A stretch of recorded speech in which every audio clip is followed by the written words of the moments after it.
All right, good evening. This is the Groton Board of Education Committee of the Whole meeting on June 16th at 6:00 p.m. It's being held in Central Office in Room 11 and online. We have in attendance this evening Jen White, Matt Schulman, Dr. Mancini, the Superintendent, Adrian Johnson. We have Dean Antipas and Ian Thomas and Sam Kilpatrick. And online, we have Dr. Andrea Acumen online. So we have a quorum. The first item on the agenda is review the minutes of May 19, 2025. Everyone got the minutes in their packet. Hope everybody reviewed the minutes. Any corrections to the minutes? No corrections? Okay, those minutes are approved. The minutes of June 9th, 2025. You got those minutes in the packet? Yeah. Corrections? Yeah. Yes? You need motions. You need, I read in Robert's rule, you don't have to have a motion to approve the minutes. All you have to do is say the minutes are approved, okay, thank you very much. okay? Just give her the motion. Go ahead. So for the minutes of June 9th, Dean Antipas is listed as remote. He was very much Oh, present. he was there. You're right about that. I can be remote sometimes. Oh, you were absolutely. Don't go there.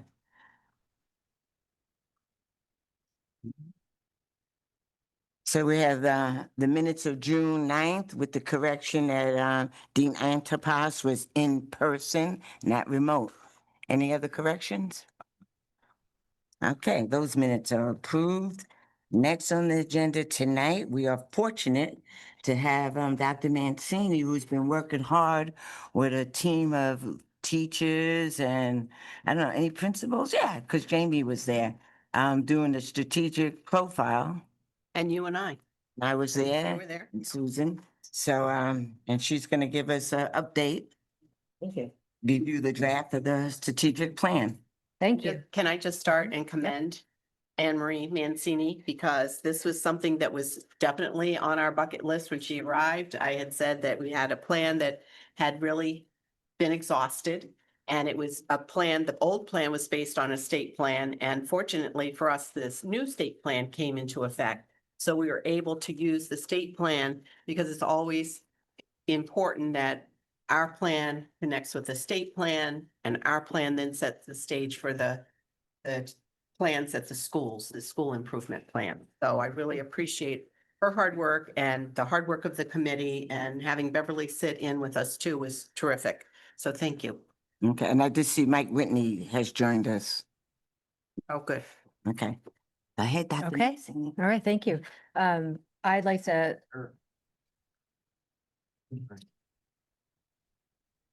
What happened? just so you know, that's a copy of the plan. I just passed a couple of them out. And then what you're looking at is a slideshow. Yeah. Yeah.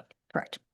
So again, I'd like to just say that I'm really pleased to present this plan. This was truly a collaborative effort. Teachers were involved, support staff, principals. Obviously, our superintendent was heavily involved in this, as well as our board chair. So this is a plan that I think that we're all really proud of. It took, this was quite a process, but I think we're really happy with the results, and I hope you are too. I'm going to there's a lot of information on this slide. Obviously, I want to give you an opportunity to ask questions, but if you wouldn't mind holding into the end, I believe I may answer some of your questions as we go. Of course, if there's something that's really burning, then feel free to interrupt me. Okay, so starting. So this quote really speaks to me. It's one that I kind of always keep in my mind. And that is because a little bit of my type A personality, I really believe in intentionality and being purposeful. And I think when you do that, oftentimes that will lead to success. And that is really, I think, the thinking behind the development of a strategic plan is ultimately we want to see improved outcomes. And you have to be purposeful and intentional when you do that. So the objectives for this presentation, really, there are three. I want to share the district's new 5-year strategic plan, which we were referring to as the 5 pillars of progress. I want to build shared understanding and ownership of this plan, and then finally outline a path for implementation. So what's the purpose and the context? First of all, I want to start with the context, and Superintendent Austin really just spoke about this a little bit, that there was a 5-year strategic plan that was developed in 2017, and it was extended due to COVID. That happened in a lot of school districts. I have colleagues in many districts that said the same thing happened there, that they were on a path to success, reaching their goals, and then COVID happened, and then so they had to modify their strategic plan a little bit. That's what happened here in Groton too. And as Superintendent Austin said, one of the first things that she and I talked about is, putting together a process to update our plan here in Groton as a result. And then, of course, the purpose really of a strategic plan is to provide overall direction for the school district, identify goals, action steps that will eventually lead to improved student outcomes. And I think, that's really why we're all here. We want to see students have success.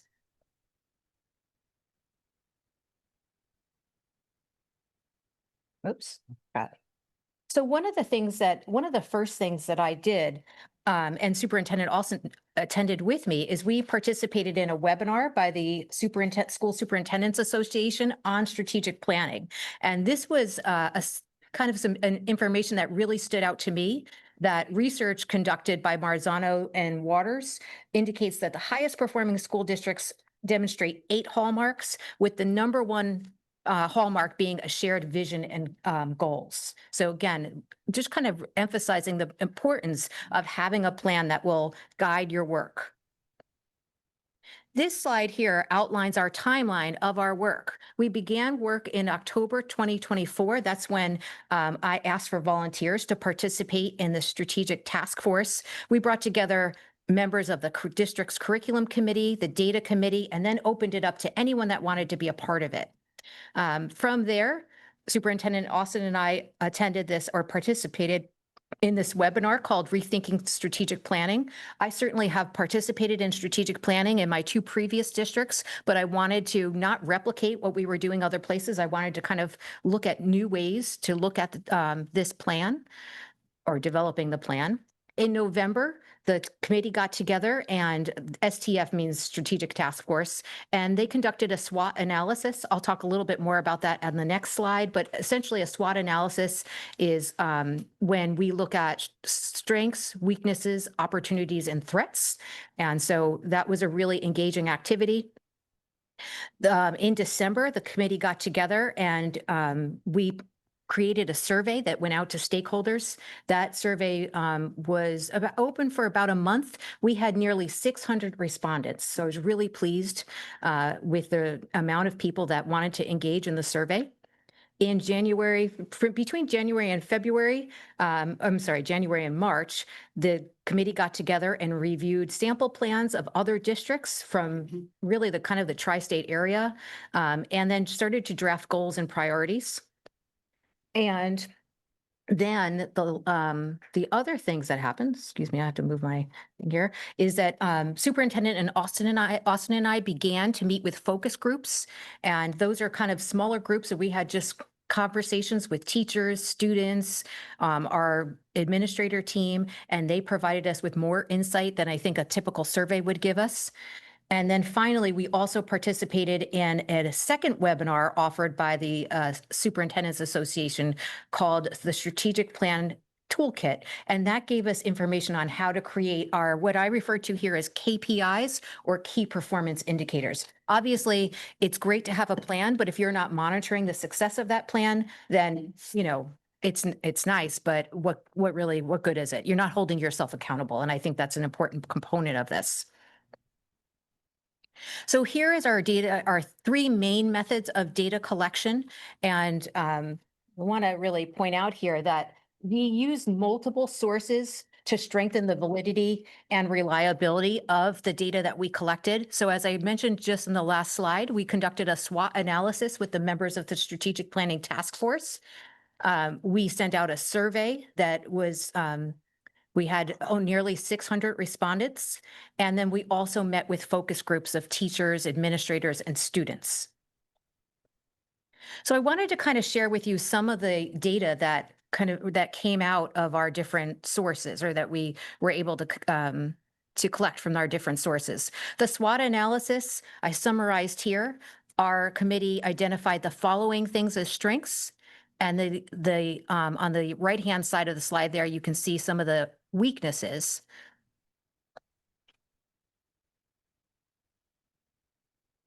This slide outlines the opportunities and threats. What we did once we got this information is then we compared it to the information that came in from the survey to see where there's overlap and where we can identify trends. So here, speaking of the survey, I wanted to kind of share with you some of the information that was collected here. You'll see that our highest number of respondents were our parents and guardians at 69%. Our faculty was the next greatest number of respondents. That was just over 39%. We had some community members respond. That was nearly 7%, and 3 board members responded. So I appreciate, by the way, your engagement in this process. So here are some of the questions that were on the survey. First, we wanted to kind of get a context of, how long people have been involved in the school system. You see that most of the respondents have been with the school system 7 years or longer. Then the survey asks, how satisfied are you with our programs? Most of our respondents said that they were satisfied or very satisfied with our programs. It's good information for us to have. It's also good information for us to have if people are not satisfied. So then we asked them what they believe should be the top priority for Groton Public Schools.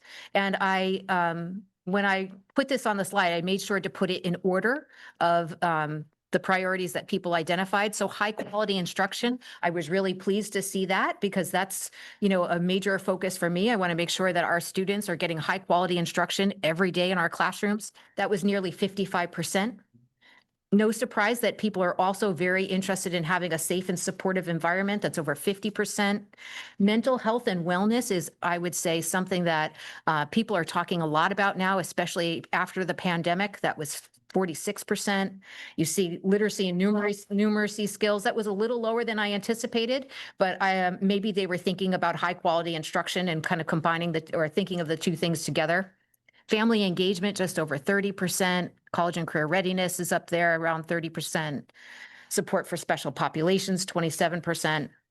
And then, I don't want to keep reading these to you, but you can see I continued the responses on the second slide here.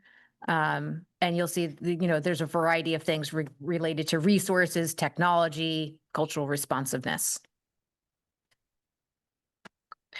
Then Superintendent Austin and I met with focus groups. Again, our focus groups consisted of teachers groups, actually support staff met with us, and students and our administrators, of course. And really, we let these conversations flow a little bit more casually, but we started with 3 driving questions. What are the top priorities for our district, and kind of in their opinion? What skills and dispositions do you believe our students need when they graduate? And then what actions need to be taken to achieve our goals? So I did a summary of the feedback here. Obviously, we had pages and pages of notes, and taking kind of a high level summary that I could fit onto a slide. Really, these are some of the main themes that came out. Literacy was something that was a big concern for our focus groups. And then the MTSS process, specifically looking at differentiated interventions for our English learners. And then also supporting the needs of our students that just need social emotional support. So that was from the staff. Our student focus groups, that was really interesting. They were very interested in learning more about our career pathways and also expanding the offerings. They also talked about the importance of staff connecting to them as students. And they were very complimentary of our staff. And they said, please make sure that this is emphasized, that it will continue. Our staff obviously our teachers care a lot about us, and we want to make sure that as we continue to hire new teachers or work with our teachers, emphasize the importance of that kind of those relationships. And then in terms of academics, they talked about student-to-student communication and experiences, the offerings that we have in terms of our programming, and then having interactive student-centered lessons. And I think that's not a surprise. No student today wants to go into a classroom and have a teacher talk at them for 90 minutes. So this slide is just really a transition slide. If I was to click on this, it brings us to the draft of the plan. And that plan I distributed, throughout the room. We'll come back to that in a minute. So the most common goals, when Superintendent Austin and I attended the webinar on strategic plan, how to, conduct a strategic planning session, we learned that the most common goals, according to their research, were these 6: academic achievement, post-secondary readiness, individual and collective well-being, skilled and supportive workforce, community engagement, and then operational excellence and fiscal responsibility. We did not share this with the strategic task force members because we didn't want it until the end, because we didn't want it to influence their work. Like, this is what most school districts do. So now we want to make sure that our goals are aligned with this. But once they got together and started to identify what we're calling their pillars or our goals, you'll see that these line up. Exactly. Yeah, almost exactly. Of course, one of the things I was really happy to see is that academic achievement, accelerating academic achievement, was the first goal that our committee came up with, as well as making sure that the learning environment or the learning community is a rich and vibrant one, a safe one. A lot about school safety there and social emotional learning. There is an emphasis on making sure our workforce feels supported, as well as they continue to grow professionally. Here we have our 4th one on strengthening pathways that promote our post-secondary readiness, and then improving our operational systems and increasing fiscal responsibility. I haven't been with the district that long, but it's obvious that this is an area of need for us in light of our budget situation this year. And then you can see, and we'll go more into depth in this later on, but you can see how the key performance indicators, this is just really a summary of our key performance indicators, line up with our pillars or our goals. So we're looking at DPI and indicators of English, math, and science success. We're looking at average daily attendance, that's ADA, our chronic absenteeism, our staff attendance, and then incidents related to behavior, in-school and out-of-school suspension. We're looking at the percent of students that are on track to graduate, those taking college courses and post-secondary entrance, and looking at the 4-year graduation rate. Now, some of these things are coming right off the Next Generation Accountability Index, so it shouldn't be a surprise for you. And then finally, the percent of students who can identify a trusted adult. This is coming from our climate survey. Percentage staff reporting that professional learning is connected to their position. I actually put that on there because I oversee professional learning in the district, and I wanted to hold myself accountable to making sure that professional learning is meaningful to our teachers. Our percentage of caregivers who believe there are opportunities for involvement. Again, that comes from our climate survey. So what are the next steps now that we have this? We've created this strategic plan. Oops, I'm sorry. So first thing that is happening is our central office leadership team is going to be associated or take ownership for one of the pillars. Sometimes there's a little bit of overlap where maybe there's 2 central office team members that are kind of responsible. And we're developing an action plan for each of the priorities identified in the 5 pillars. At the same time, our school teams, they have seen the strategic plan, and they are working on developing their own school improvement plans using the 5 pillars of progress as kind of as their guide for creating their action steps. And I think you even sent out a template that Yep. worked for them, which they really appreciated. Actually, this is the example of the template. Yep. You see that, and it might be difficult to see, but there are the district priorities identified on the left. Then each school will create action steps for each one of the priorities. And then they'll do a mid-year report and an end-of-year report. And they're being held accountable through this kind of color-coded bar, kind of, I guess you would say, a bar graph on the bottom of the template. This is just a sample of one page. They obviously have a whole document.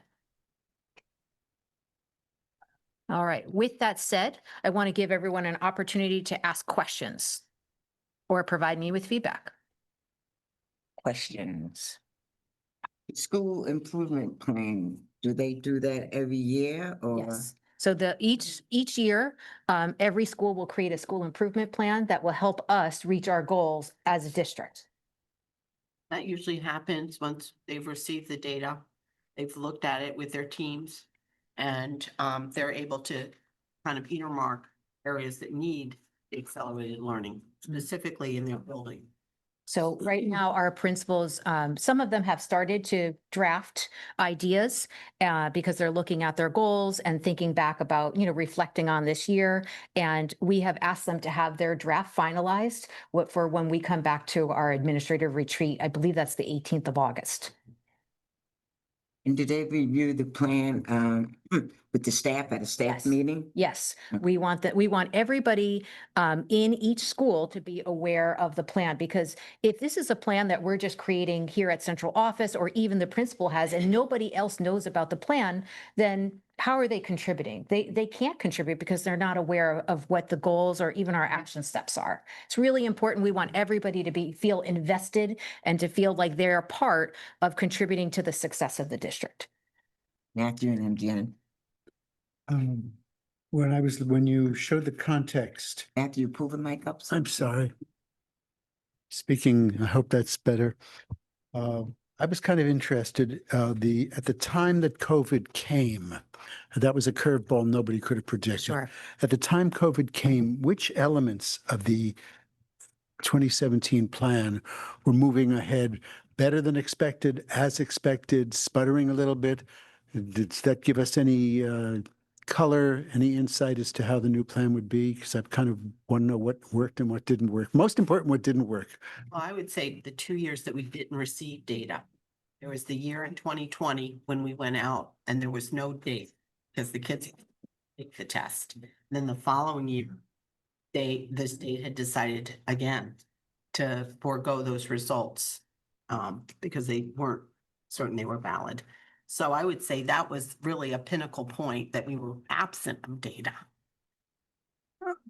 Okay, let me back up then. So at the point of the last data set analysis prior to COVID, so we would have been at that point 2.5 or 3 years into the expected 5-year plan. At that point, what was working and what was a challenge? And can that inform what we're doing going forward? So, sorry. I will say that we definitely looked at the former plan. In fact, it was one of the first things that the strategic task force did. Even before it did the SWOT analysis, we looked at, okay, what does the old plan say? What were the goals? Unfortunately, I don't have some of the historical knowledge just because I was new this year, but that was something that was part of the process for sure. But I will defer to the superintendent in terms of where we were at the status of specific goals. Well, I think that was the year that we had some accelerated learning between 18 and 19. We had another, in 21, we had another blue ribbon for Mary Morrison, which transitioned into Thames River for their success. So, and we were asked to graduate from the Alliance District, which our representatives were fast at work not having that happen, because that came with the price tag of that lowering the ECS. And I said, we're too fragile right now. We're in the middle of a pandemic. And we, said we need another 5 years. We're not ready to graduate from the Alliance. Let me try the same question a third different way. That was the answer. Okay, the question was, after 2.5 or 3 years of the program, as superintendent, You, promote Jay Whitelock? as super, Yep, that's already. I did, and then he declines. Tried When again. I click- Yeah, this has happened before. We can hear you. Mike's a lot. If we can hear you all, Sorry. that's okay. so after 2.5 or 3 years, what, I don't want to say kept you up at night, but what were the things that, had we not had COVID, you would have really wanted to emphasize to make up any lost ground? Well, I would say that we were making progress with literacy and math and science. So we were feeling, you know, that we were moving ahead, but we knew that the hybrid model and the other models weren't giving us, you know, the attention we needed with the kids, and everything had transitioned to technology. So we were concerned that that would influence. So there was nothing at all in those first 2.5 years where it was below your expectations of of the progress level? Well, we were really seeing good progress at Okay. that time. Okay, And we were worried about some social emotional learning and that kind of thing as well. At the onset, okay. and kids were disconnected a little bit. Yeah, you. Some of the things that I noticed when I look back at the historical data here in Groton, and again, I haven't not been here that long, but it's important for me to kind of be aware of where we were and where we want to go. Some of the highest results are that 2018, 2019 year. So the district was making good progress. There was some good improvement, solid improvement in mathematics, for example, especially at the elementary level during that time. I think literacy was lagging a little bit behind the math, but definitely the results are stronger than they have been in the last couple of years. I don't know if that gives you any more context. Thank you. Jen? Two questions, but the first one is, you had mentioned there's central office that's going to be attached to each pillar. Is that Jen, could you talk? Susan, yourself, Dr. Kennedy and Sam, or is it like who are the? Yes. So it will be myself, Superintendent Austin. Sam will have some responsibility in that fifth pillar. Dr. Kennedy, Denise Doolittle, and Lori Lapine, as well as some of our specialists that are here at central office, Ben Moon, Sarah Beth Stonona. Yep. So really the entire, I would say the entire building, has some responsibility here. Okay. And the last one is your definition of success, like at the end, our target where we are going to be at 2030. Yes. Okay, just making sure. Yes. And those are Not where you're looking. Oh, We're it's looking her, at the actual her plan. KPIs. on the KPIs. Yeah. So where we're going to land it by 2030. So you probably you're probably wondering, where did I come up with those numbers? Most of those numbers are coming from, we get a document from the State Department of Ed that are called ESSA milestones. And those go through 2030, which is actually a nice coincidence since our plan is now going to be through 2030. And it gives us numbers each year that they want us, the State Department of Ed kind of wants us to, or targets they want us to hit. And so it's either the final number in 2030 or, and then we tried to kind of back it up and say, okay, well, if we need to gain 10 points between now and 2030, then we maybe have to gain 2 percentage points a year. Per year. That's You've kind seen of them, how they're in we my do it. Okay. goals too. Yep. Remember when we designed the goals, we wanted to set it up so we could see the progress along the way. Perfect. Thank you. Yeah, you're welcome.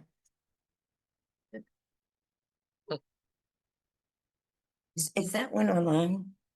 Not yet. Not yet, okay. If no more questions, I'll ask another one. Somebody else want to go first? Go ahead, Mike. Yeah, thank you for the presentation. Thank you. I had a question about the surveys. Are those surveys separate from the climate surveys? Yes.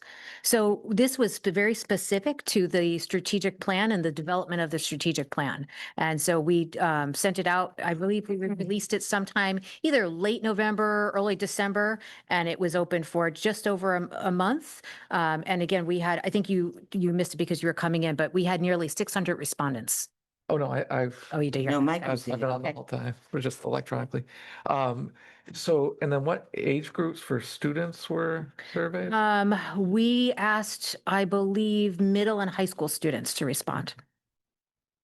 And so, did you have to send, like my experience with, you know, research and social scientists is that with minors, basically for everything you need, parental consent and student assent. Was that obtained? Yeah, actually, I think the way that we went about that is instead of having the students fill out the survey, we conducted focus groups instead. Oh, so they didn't have. They didn't, to- I think they didn't have, I'm sorry, I misspoke. They didn't have access to the survey. It only went to staff, community members, Board of Ed members. I believe that how we handled getting data from the students or information from the students was through the focus groups. And then focus group membership, how was that? We basically went to the school principals and said, we would like to talk with students. Can you let us go into a classroom of a teacher who's willing to give us some time? Now, so that's still, I mean, I know it's for internal purposes, but of course this meeting's public, so, and the results are made public, so was parental consent and. No, Consent. considering that it's an anonymous, like, Susan and I collected the information, we took down notes. No student names were collected, and certainly no student information is being presented here, Well, it is actually, right? not identifiable student information. I just circle back, if you're gonna do this, I gather year to year. So it's like understandably the pilot, but just please circle back on that because I've, in my own, experience, I was surprised in how tightly, there are very few liberties about, when you don't need to get, parental consent and student assent and since it's contained in something that's now going outside of the school community just by being presented here or developing a strategic plan. I'm no expert on this, but please check that. I do know at my institution, I would have to get both of those things, even for definitely, especially for focus group, actually. Yeah, so I've just been through the research process myself, just having gained my dissertation. I understand what you're saying in terms of, getting parent consent. I think if we were to be doing official interviews where we were sharing information, this is something that the superintendent does all the time and talking to students. That's kind of how we saw it, but I certainly will make sure I look into it because we don't want to do anything that's not of what we're supposed to do. Yeah, because there's certainly value in continuing Yeah. this, right? And assessing the plan as it goes forward. So just as long as it's Yeah, for done in a sustainable way, that'd be great. Thank you. Thank you for that guidance. You all set, Mike? Yep. Any other questions? Oh, Adrian? yeah. I'm actually, the surveys, are very interesting. But it seems like the results that we have are a conglomerate of answers from everyone. Is there any way we can get some more detail into that, like all of the survey questions and then maybe broken out by staff or parents? Because if parents and staff and students are all kind of, well, I guess maybe not students, but are all kind of put together in the way it's presented now. Well, that would involve looking at, obviously we collect this information through like a Google survey. And then there's a way to, I guess, disaggregate that data because it comes through as an Excel sheet. I guess there's a way to do that. I don't really see, can you talk to me about why you might want that to see that differently? I feel like the data is presented and pretty clearly. I'm really concerned to see, I have a feeling there, I feel that like staff might have a different lens on things than parents. Sure. So I'm more curious about like how staff see things. I mean, I'm curious about how parents see them, but I'm curious about seeing if their results are significantly different from group to group. Yeah, I can't say off the top of my head. We did that survey back in December and started to look at the results then, and then immediately took the information and applied it to our work with the strategic task force. Chairman Washington can kind of speak to that. So just know that the data was used in a way that we felt helped us to craft the plan. All right. So are the survey, is that available to us? I have it. You can take a closer look. Yeah. Yeah, take a closer look to see if it's when it's disaggregated, are there any differences in how teachers see it versus parents? Well, what do you mean, Adrian? Is this survey available? You want to see the questions to the survey or what Yeah, exactly and not, do you I mean? don't want to see everyone's individual answer, but maybe just a little bit more in groups of, I mean, I thought it said students too, but maybe if they weren't part of that, parents versus. And I don't remember all the questions on the survey, so I mean, we had a couple of them there, but this is just. Yes, this was a high level summary. I would say most of the questions, we didn't do a very long survey because I find that if the survey is too long, people don't want to participate. So I think we kept it to 10 or 11 questions and I may have shown you 7 or 8. So you got most of it. If I skipped one, it was more like a give us context information or background information of who you are kind of thing. Yeah, all right. And then the one other question I had, and this is great, by the way. Oh, thank you. I appreciate it. Like, thank you for putting this together. Put into this because it does look very comprehensive. And I know everyone did a lot of work on it. So I did see something about district's magnet and inner IB programs, alignment across all grade levels. So how does magnet, how would that align between all grade levels? Yeah, so one of the things that the committee talked about is that at the elementary level, we kind of have these magnet themes. And then the students go on maybe to middle school and high school. As for example, if we have the STEM theme at one of the schools or at Northeast Academy, we have an arts theme. How does that kind of, when the students have those experiences, how does that continue on through their K-12 progression? All right. And we through our DODEA grants purposely wanted to intentionally have career pathways, pre-K through 12. So it does align that kids will be experiencing different areas and that, they're really excited about and, and good at, and that will help them in designing. We've even looked at a software product that might help with career pathways, elementary, middle school, and high school too. Yeah, one thing that I always want to be really careful of coming from a magnet school system is that just because, for example, I go to Northeast Academy and there's an emphasis there on arts, but I don't attend a STEM school, doesn't kind of eliminate me later on if I'm a student that really love science and mathematics, but I went to Northeast Academy. I can't at the middle school and high school level, pursue advanced classes in math and science. So I think I think those pathways are really important, but it should never be something that excludes someone from picking up an area that they are passionate about or really skilled in later on. That makes sense.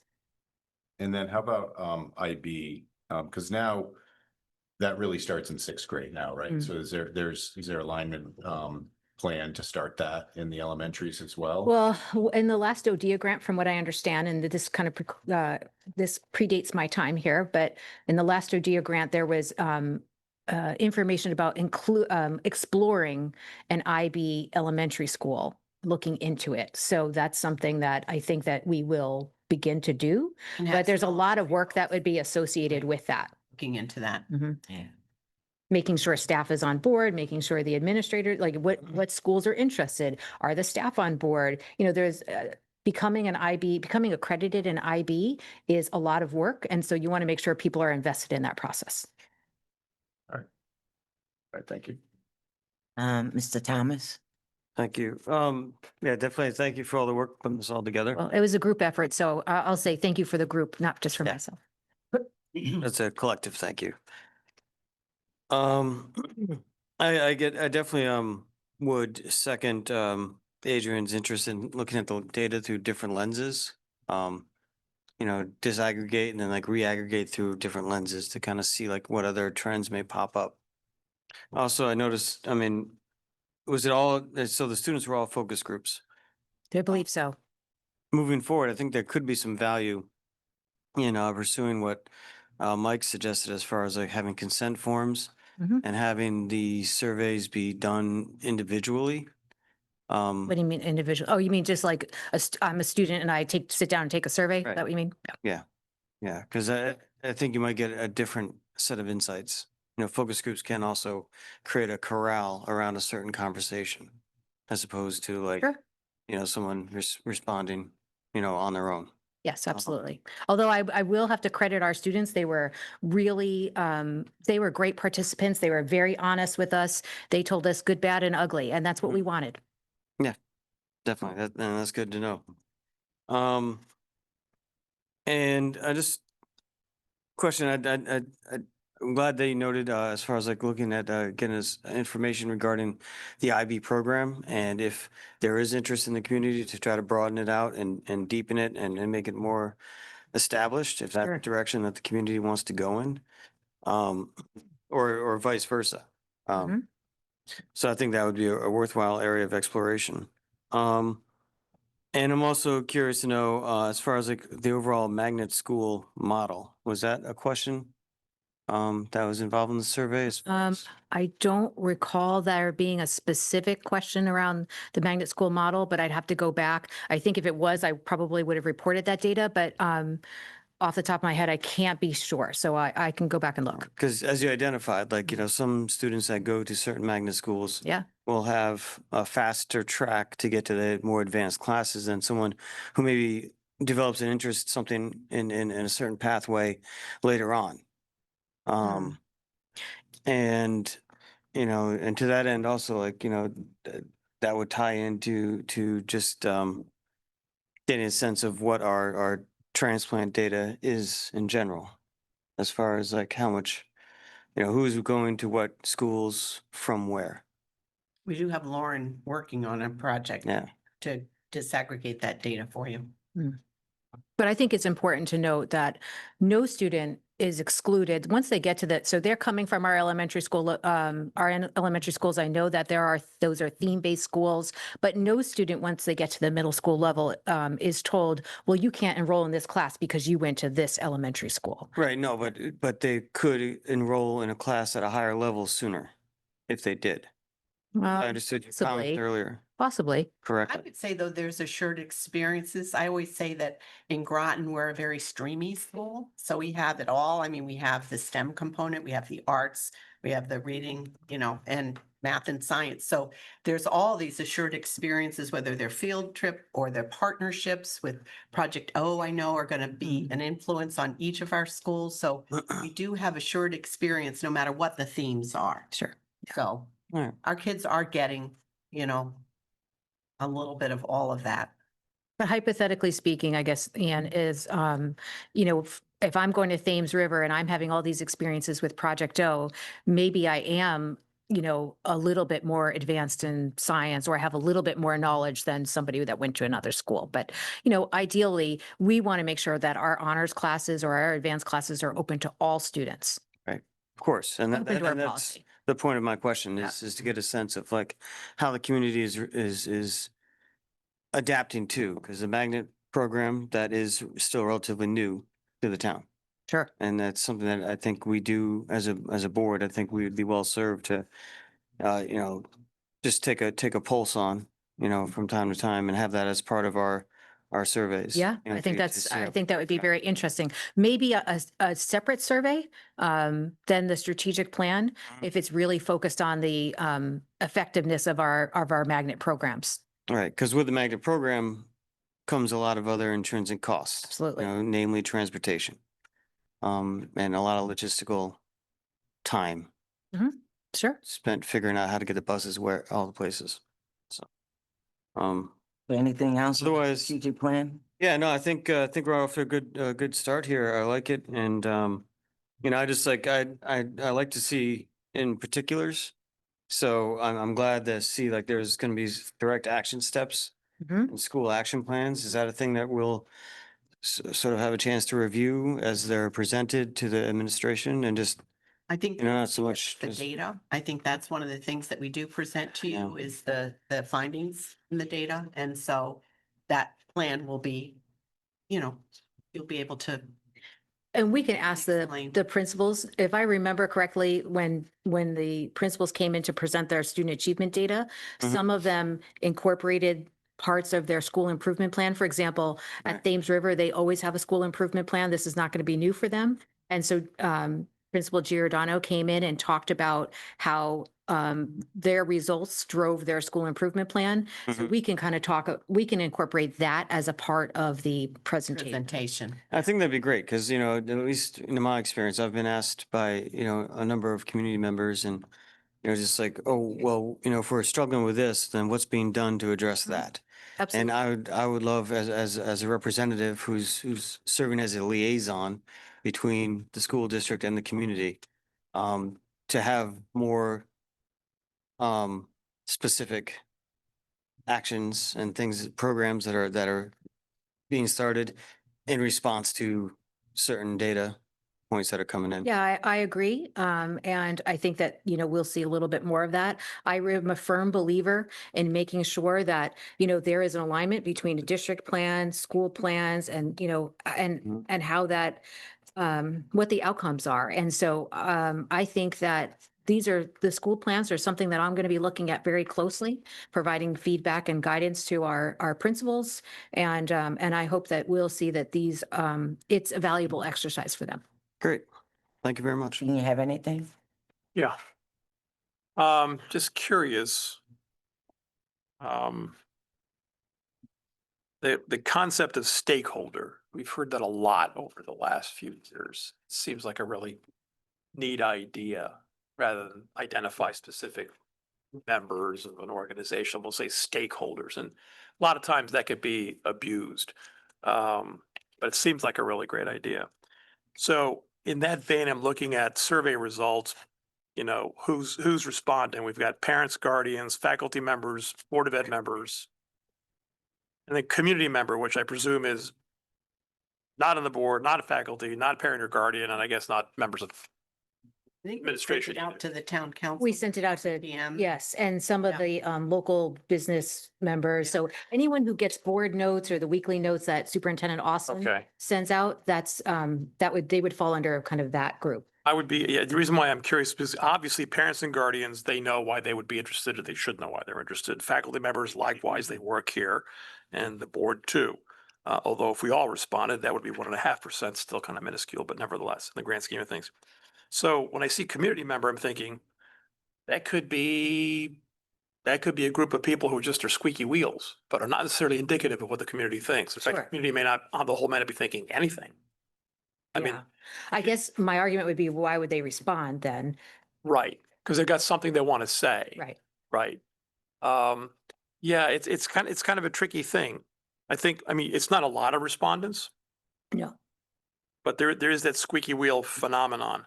So if you're not a parent or guardian, you're not a faculty member, you're not involved with the schools in any way, you're just, you know, Joe Schmo, and someone said, hey, I got questions for you. What do you think about the schools? Most people probably wouldn't have answers for you, but the people that do, again, may not be representative. If you could get answers from everybody, that small group of people actually wouldn't be the representatives of everybody if you gave them time to think about what they thought of schoolings. But I completely agree with you. I think that people that respond to surveys are people that are generally happy and want to share that, or people that are really dissatisfied and want to share that. Right. In my own experience as a parent, I get those climate surveys and I'm supposed to complete them, and I don't. And I know I'm supposed to complete them. But I'm generally happy with the school system. I'm not overly ecstatic where I feel like I have to, you know, write comments that the principal sees or the Right. superintendent sees. And I don't have any major complaints. So when they come to me, they say, oh, I'll do this later, and then I miss the deadline, and then that's that. I'm sure that's kind of what we got here in terms of maybe the members of the community. something similar with survey results. When you say, how satisfied are you with GPS's educational programs? This question was put to whom? Well, everybody got it. Everybody, Mhm. including students, Um, or no? we asked them, I don't think that was the exact question we asked Okay. them, but, you know, again, we tried to make the focus groups a little bit more conversational, less less official. You know, when the superintendent and assistant superintendent shows up in your building or in your classroom when you're a student, we tried to make them as comfortable as possible so that they would open up to us. Okay. And again, because this could be skewed, the people who are really dissatisfied, well, they've been itching to write a letter to the editor. Sure. You know, same thing with people who are very, very satisfied. They're looking for ways to, you know, happy, you know, smiley faces, 5 gold stars, the whole thing. Yeah. But a lot of people would fall in the middle. And even though there's a neutral category, it's probably a group of people who would say, I'm dissatisfied, but not dissatisfied enough to actually say anything. And that might not be very polite. And I'm just going to keep a low profile kind of thing. We've all done this. Every time you go out to an establishment and they want to improve their operations, they give you a little thing at the end of the meal and they say, how was your radar service? Look, I can really pick it apart if you wanted me to, but I don't want to move. So I'm just gonna, you know, I wasn't really thrilled with it, but you know, okay, or I don't even bother. Here's a Yeah. tip, enjoy the tip, I'm out of here. So again, that might, you know, sort of skew things. Yeah, and I think that's why we try to collect data from a variety of ways, whether it be the focus groups or from the task force and engaging them in different activities or the survey. I'm sure there are maybe other ways we could have collected data as well. These were the kind of the 3 main ways that Superintendent Austin and I thought of. Moving forward, I'm sure we can try to incorporate other ways as well. I mean, at the end of the day, when you talk about the priorities and threats and challenges and all of that, probably come to about the same group of ideas. Anyway, there's nothing in here that's like, whoa, you know, wow, how did that get in there? And, you know, maybe we should go back and, control the survey better because something, the skewness is actually manifested in the responses. I don't think changing anything in the survey, how the survey is conducted, would actually give you another set of concepts for what priorities ought to be. Anyway, thanks. Thank you. Dr. Ackerman, you have any questions you want to ask? No, I don't. This has been very thorough and very educational, as it were. Jay, what about you, Jay? No, no questions at this time. Thank you. Thanks. Thank Matthew? you. Yeah, on the page on most common goals, the 5th one is community engagement and support. And I think that's extraordinarily important because am I not speaking clearly enough? I can't hear you. Okay, one of the amongst the most common goals, the 5th one is community engagement and support. I think that's really critical because as we've seen the last 2 years, we haven't gotten all the support we might have liked. And what communications we have not been received always. Sometimes they have, but have not always been received in the way we wanted to be received. And then I noticed that in the SWOT analysis, community engagement did not appear as a strength, a weakness. It didn't appear anywhere. Right. And I'm wondering, is that because it wasn't asked, or that's the first question. You can come to that. But I also see this as a tremendous opportunity because one of the things that the district did very successfully in the Project 2020 was to hold some community forums where topics came up and the administration and chair could do the educational piece. And then where we would learn, that's where they'd learn from us. And where we'd learn from them would be in the questions and the dialogue. And that's part on drumming on this communication plan again. That was an integral part of the communication plan, was to do some of these things. And I would commend to you to consider this is a perfect opportunity to have a community forum and allow the community to be educated and to educate us. I guess that's my hope. But my question is, how come it didn't show up in any of the SWOT analysis? You know, so the way that we conducted the SWOT analysis is, of course, Superintendent Austin and I, we had the strategic task force group. It's quite a large group. I would say 30 people around that number. I could tell you it's large enough so that when we do have meetings, we have to bring in extra chairs. So it's a big group. And basically we explained, each one of the categories, the strengths, what does that mean? We gave some guiding questions. And then what we did was we put a poster board all over the place and we had people brainstorm ideas and then, do them on the poster boards. And then we did kind of what we would call in education, a gallery walk, where people went from each poster and maybe added things, asked questions. Then we debriefed as a large group. So it was wide open. And that's, I guess for whatever reason, it just didn't come up. Not sure why. But if you look also at the survey results, I was also surprised to see that community engagement, I think, only came out as like 30% of the respondents identified. And so that was a little bit lower than I would have expected as well. And it's on the state plan. We had looked at the state plan very carefully and we looked at a lot of other plans across the state. And I think even out of state, Massachusetts and Rhode Island and Massachusetts, yeah. So, and you did see parts of community engagement. And I know in the schools, as part of culture and climate, that's really important for their school communities to be, participating in a lot of different activities, whether it's PTO or booster clubs or whatever. So let me just close by saying, if we want to see different results next April, the presence or absence of community engagement and reciprocal dialogue, two-way communications, I think will be a great indicator of our success going forward. Thank you. Okay. All right. Well, thank you, Dr. Mancini. It was a Thank you. great report. I appreciate it. And what's the follow-up? You come back and, I think the follow-up will be, as we begin to implement next year, we can provide a report both at the mid-year and the end of year, in terms of where we are with the goals and our priority areas through our action steps.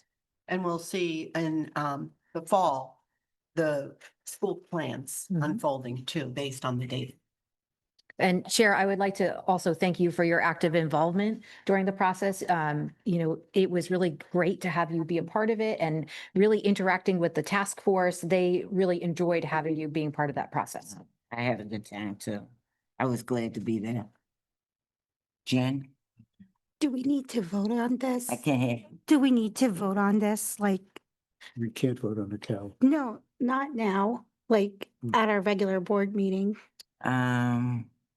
I don't, Accept it, to accept it.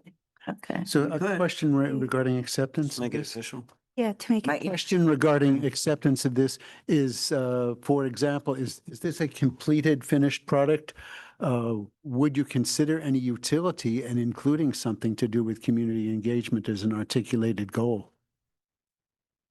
So right now, it's actually one of, if I'm remembering correctly, it's one of our priority areas under one of the goals. It's not its own separate goal. Okay. I think it's in here. But that's something the board can work on that, Good. because you do talk about that. So maybe in this September, we can start thinking about some community engagement. Because when I was at the GA meeting, I talked with them about Shannon's husband doing that presentation at the Knowing Baptist Church, and that would be something very good for parents, not for board members. But I thought it was an excellent presentation. And you talked about getting him one time, but I never heard anything back from you. But that would be good. And I talked to the GA about doing something like that, having a couple of schools get together and listen to his presentation. But we can work on that, Matthew, because you do bring that up a lot, community engagement. Well, it's there for parents, but not for general community. Okay, Okay. yeah, well, you've heard one another. You did a great job. Yeah, Thank you. you did a good job. Thank you. Next on our agenda is the proposed park, open space behind former Mary Morrison Elementary School. Everybody got the letter from the town manager in their packet. I don't need to read the letter, but in District 4, I'll just give you a synopsis. In District 4, they are lacking park and playground space. So one of the things they came up with is using a area on Mary Morrison School to put a playground or a park that will be town-owned. And that would help solve the problem of not having a park or playground in District 4.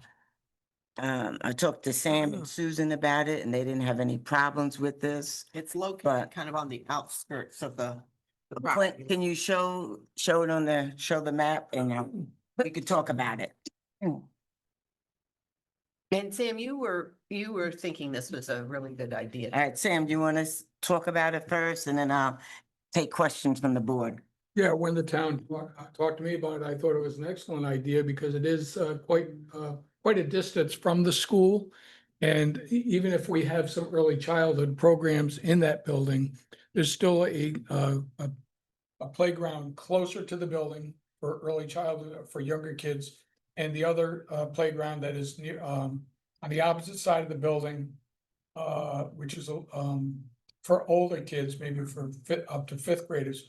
We could actually probably do something about repurposing that for younger children too. So plus it has the big field in front of the building for kids to use. And even if this were a town park back there, the one thing I would hope that is that we could have some sort of fence or something with a gate in it to prevent most people from just going back and forth through. But even the early childhood kids, if they're in that building, could still do a field walk back out to that playscape too. Because I think the town would be happy to let us share that with them as well. Okay. Dean and then Jen.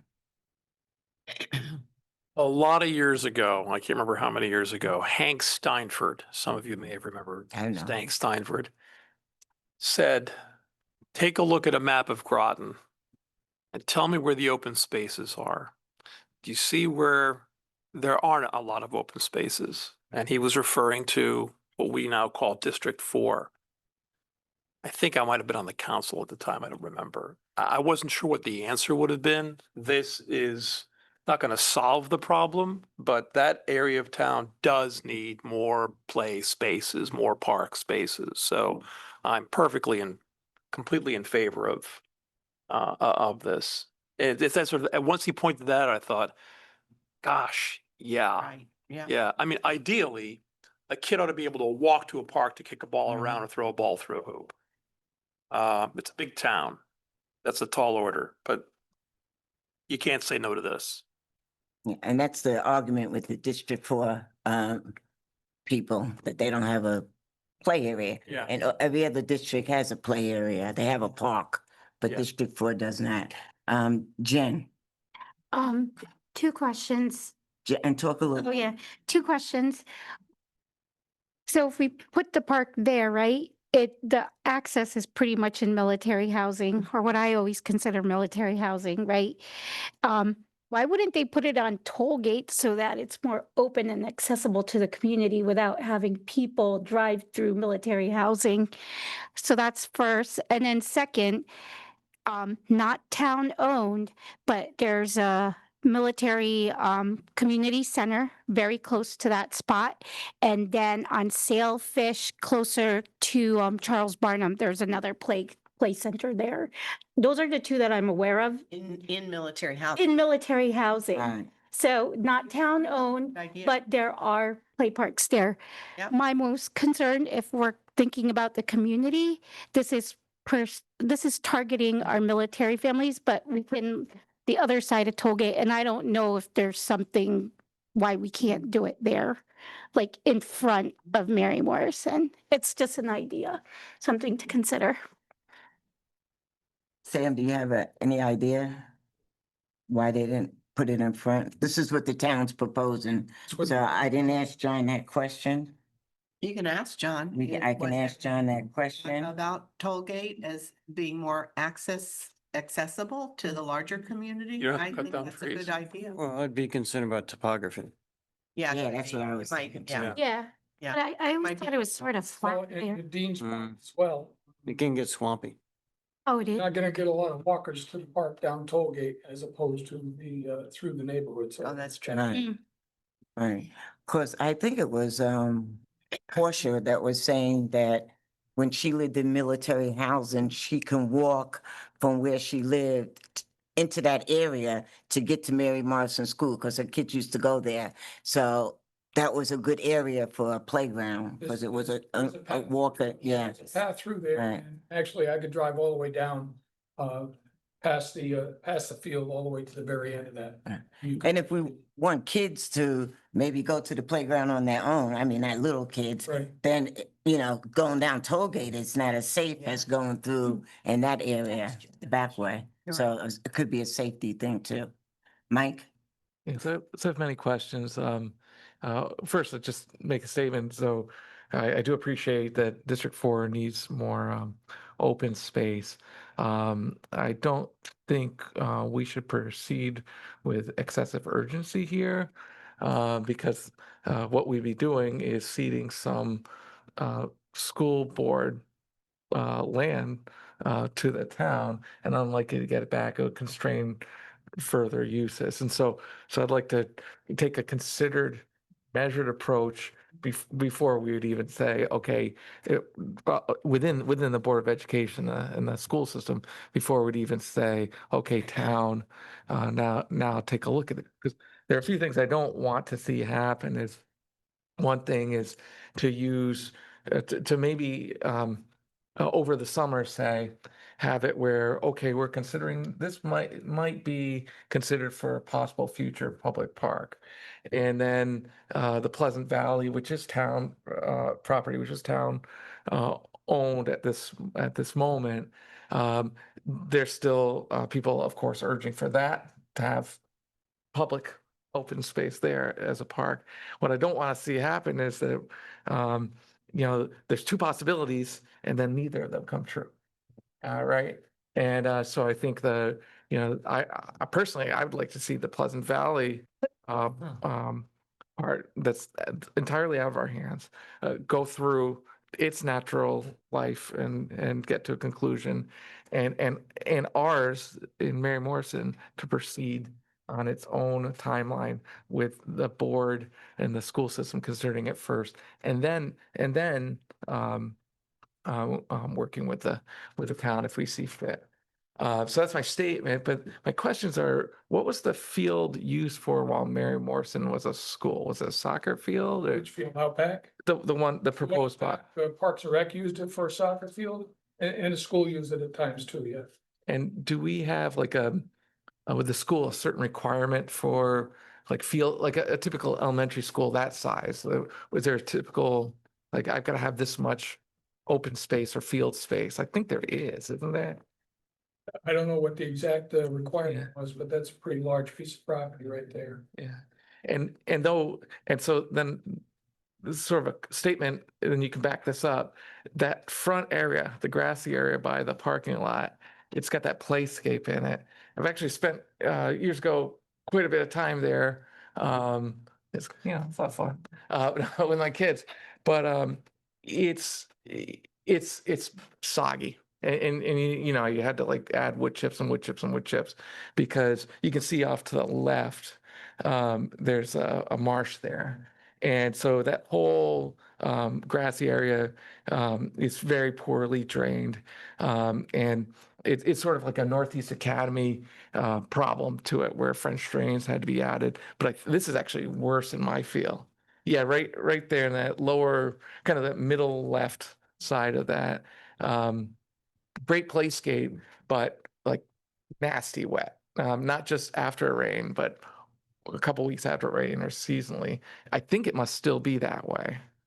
I haven't noticed it that way lately, but there were some beaver down there previously that were causing some of that diversion of water. Yeah. Over onto the playground, so.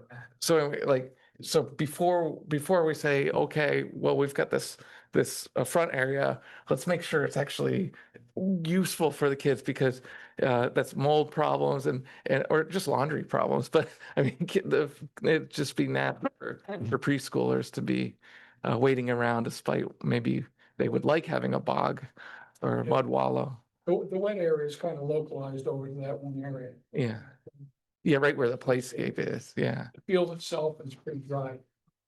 And then I remember I didn't watch thank you to Joyce for supplying the minutes from the earlier meetings when Mary Morrison, I think it was 2019, the decision was to close that eventually.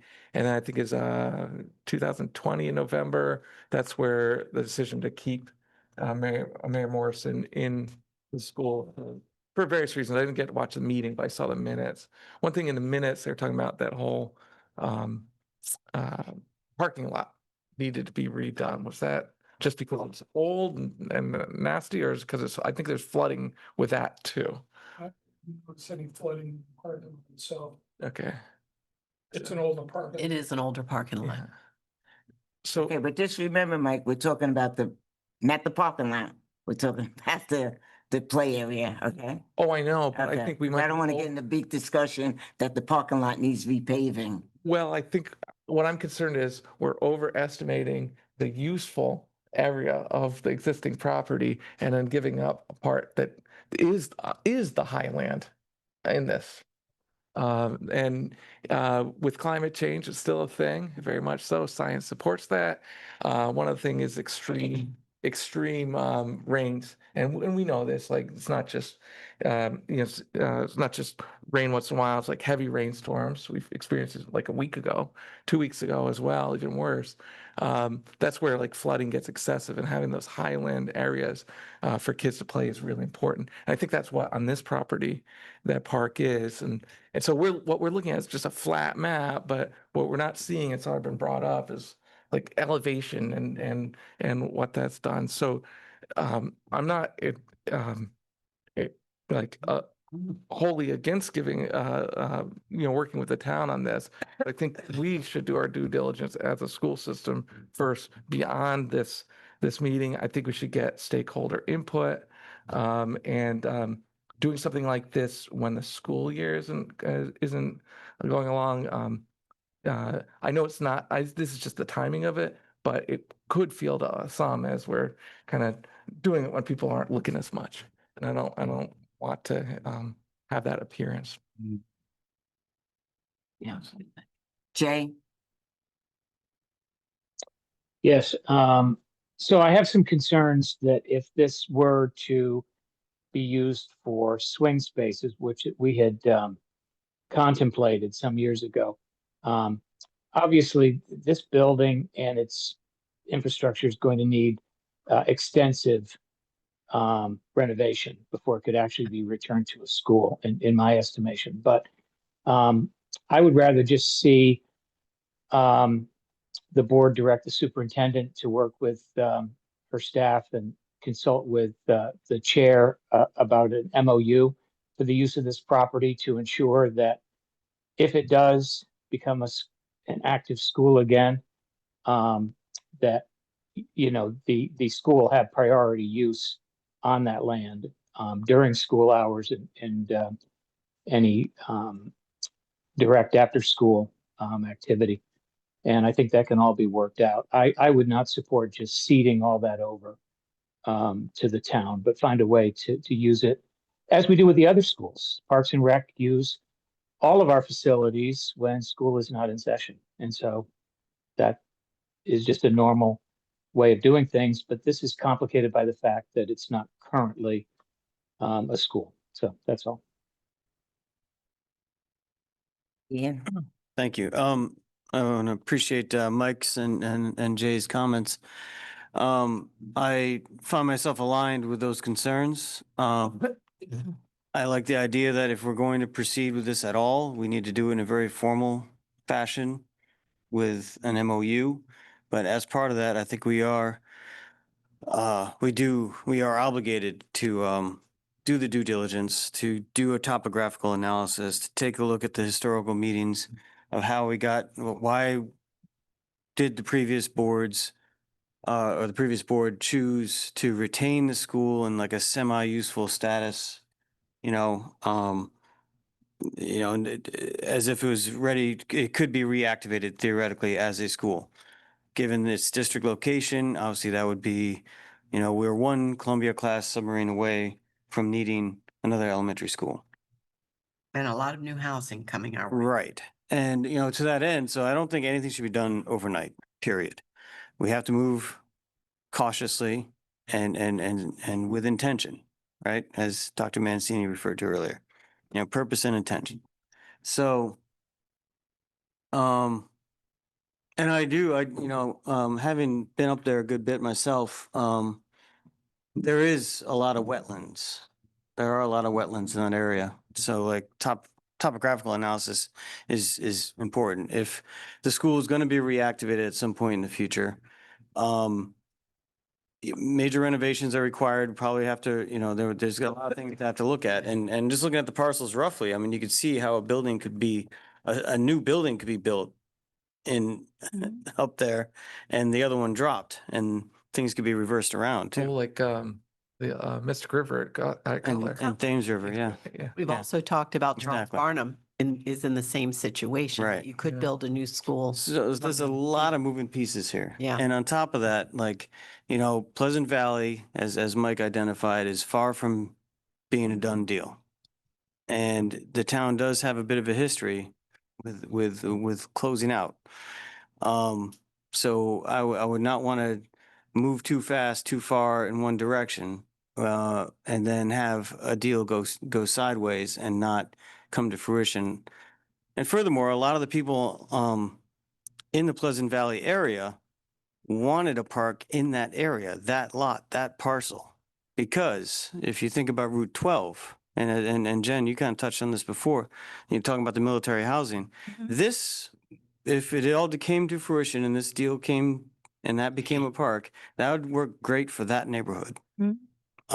This park, I think. But everyone on the other side of Route 12 would not feel a substantial difference in their quality of life. Yeah, because the only park, also military owned, is like where Navy Lodge is. Right. And Up in the Balfour Beatty areas, yeah. Yep. So, I think we would be well served to just kind of take a deep breath here and think about what we need to do to get ourselves up to speed on the history and the possibilities, the how we got to be here with this parcel and as designated in the usage that it is now. And then, what possibilities were previous boards anticipating when they made the decisions to retain it and not really? And then, okay, thank you, Ian. Can you send Ian the link to the meeting that you sent Mike?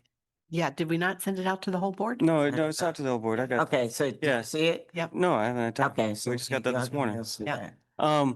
But to that end, I will just put a plug in. That's one good reason why we should maybe publish all his past meetings on YouTube is because we could have done that research over the weekend I already. can't hear you, Ian. I was just saying that's another reason why maybe we should publish the meetings online, all the historical meetings online, because that's research we could have done over the weekend on our own if we had, if those are all public. All right, on- go on with the talk. Those dates are actually So- online.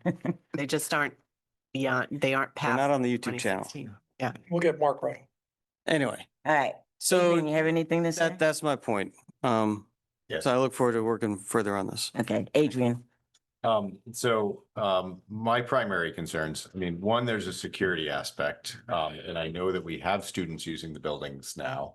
In one of the things, one of the, things that it might be a dog park, and I don't know what the safety ramifications of having a dog park right next to a school would be. Some kids are afraid of dogs, so it could be that. But obviously dogs getting out of the park or things like that. So we really don't know what would be planned right next to a building that we are using. Separately, they're calling it the former Mary Morrison Elementary School. It's still called Mary Morrison Elementary School, right? So it's not like it's been demoed. I just noticed that. I thought it was a little odd in the, when they proposed it to the former school, but, I would like to, my biggest concern is that we just don't have enough space as it is. And that came up, in the strategic plan that we don't have enough space, right now, that we have some space concerns. So, I think that we should really focus on having an option, and to turn this back into a school. That would obviously require a lot, but if we were to, turn this space over to the town, it could be very hard to get back if we did want to make a school there, because now like certain neighborhoods might have like the way it is and not want a school. So I just have concerns.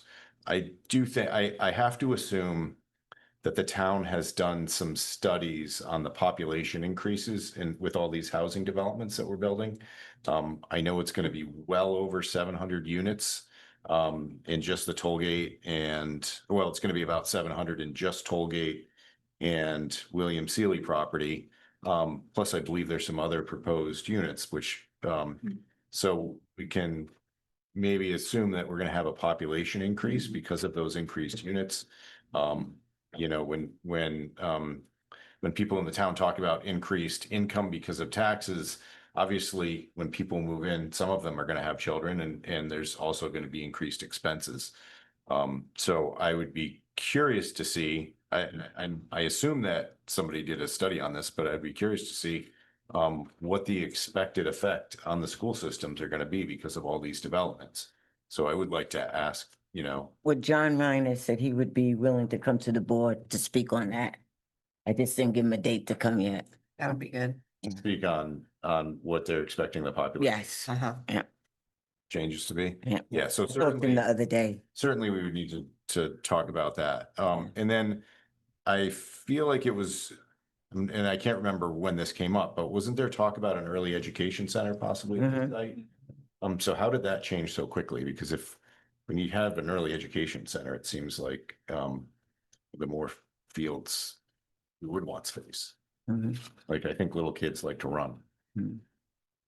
Yeah, that conversation goes back to 2019, but then we just recently did Yeah, you did it last year presentation. Yeah. in 2024 about it. Yeah, so, Yeah. you know, I appreciate that, we need more parks. But I think that, you know, as Mike and Ian and Jay have said, we really need to think about this. And come up with a long-term. Well, I guess we can't have a fully long-term plan because we don't know exactly where the student populations are going, but we should have a vision for this property. Well, is it in the areas of, Dean, go ahead, Dean. Oh, I'm sorry.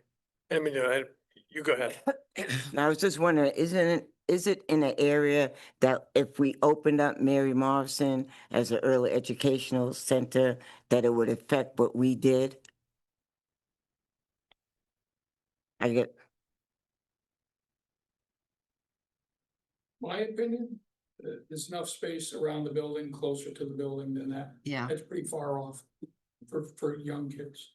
Other than to go on a mini field trip for kids and all that.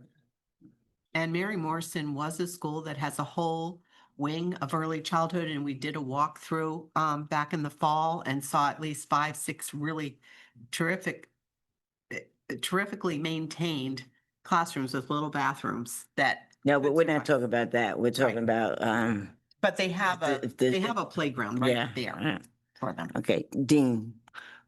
The discussion regarding use of the school as swing space, re-upping it, rebuilding, using it for other programs. Yes, the school district has held on to the property for possible future use, and there's some current use as well, I understand. In the meantime, that field is not being used as far as I know. It's not being used exclusively by the school anyway. I mean, we don't have any immediate plans for it. Mm-mm.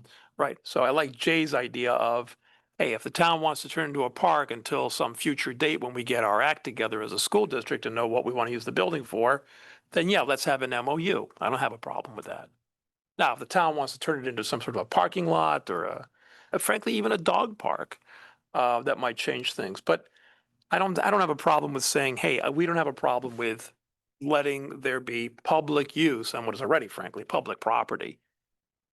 Well, With the understanding that if we decide we've got some grand plan for this parcel, then we get first priority. Ian? Just to build on that, yeah, like some exigent need, not necessarily a grand plan, but exigent need where like a submarine gets stationed here and we increase, or a Triton Square actually gets filled up, you know, and there's some young families here. We get an influx of young kids. I mean, that seems to be the general gist of these housing projects. Triton Square is the only one that's actually gotten completed all the way through, plus the ones up north on Route 12, you know, but yeah, I mean, I would be concerned if we look at the MOU, and this gets into the specifics, right? Like, so that's again, like, I think we need more information and also like some draft MOUs to consider of like, what would it look like? Because to Dean's point, yes, we could let the town have it and have use of it, I should say, you know, as a public space, but you know, as a playground or as a park could be open space, just undeveloped, no infrastructure, You go there, you can walk your dog, you can hang out, play frisbee, whatever. Or playgrounds, are we talking playscapes, talking things that are dug in the ground, installed, concrete foundations and all those other firmaments that, cannot necessarily be easily removed in case that we do have an exigent need to use the property for school purposes, district purposes. So again, like we really need to, look at the details, look at the projections. You know, just off the top of my head, there's Triton Square, Colonel Ledyard School, Groton Heights, and the Pleasant Valley property. But Now, Pleasant Valley's not sold, not done. Colonel Ledyard School is It's what 2 years ago was supposed to be developed. It's in default right now, and I'm not sure what's going on with that developer. And Groton Heights is in limbo at this time as well. and there's also Butler. I know it's different part, but it's another. basically, Yeah. that it- we're, So we're I'm we're just going saying- off somewhere, talking about what property. what I'm and development. identifying is that there's a big push to develop housing, also the Gold Star property. Okay, Those are all identified areas that the town has like talked about developing housing. With housing comes people, as Adrian said, people tend to have kids. Kids need to go to school. Matthew, then Dean. I won't belabor, you all got the letter with some of my concerns. The only one I hadn't mentioned in the letter, which I thought about later, was security. Because as Sam has indicated when we were talking about the charging station, one of the reasons we wanted to control that is we just didn't want people wandering around close to a school. So the world being what it is, that's got to be a concern. But I like Jay's approach very much. My sense is, and maybe I'm mishearing, but my sense is that conceptually, we would all like to see the town have some use of some space, as long as it doesn't interfere with present or future educational plans. And Jay's idea of empowering the superintendent and the chair to meet with John and whomever John wants to talk about, the idea is great. Now we've just got to work out the devils in the details and work out the details so that we can come to some use that's acceptable to everybody and just move on. Yeah, that would be my hope. Thank you, Matthew. Dean, Yeah, question for Sam. I'm curious, because we're talking about what if we need the school in case a boat or two show up, and now the other schools are bursting onto the scenes. Is the school in shape to actually be opened as an elementary school? And if not, how long would it take to get into shape? and how much would it cost? Yeah, well. That's what I wrote down. How Yeah. much would it cost to get it in shape? So my impression is it's not in shape currently. Maybe it is, Terrible shape. right? So I wouldn't, off the top of my head, I couldn't give it time. But yeah, it would all depend on what the town will require of us to open it back up, so. Yeah. Yeah, it doesn't mean that there wouldn't be a need for it. I'm just wondering whether this is the building that would actually come to the rescue of the town, if it's in a position to come to our rescue, if in fact we started to burst our seams.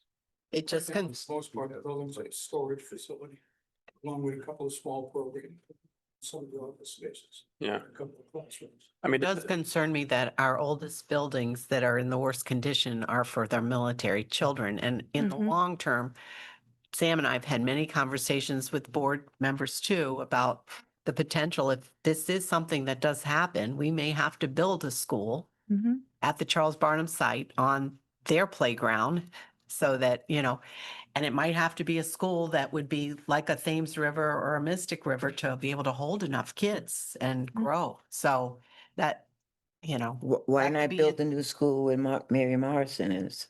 the, Why did you pick? the land isn't as good. It is more swampy and, I just wanna- the field is much better and that, right, Sam, you The had said lower that. level could be a problem.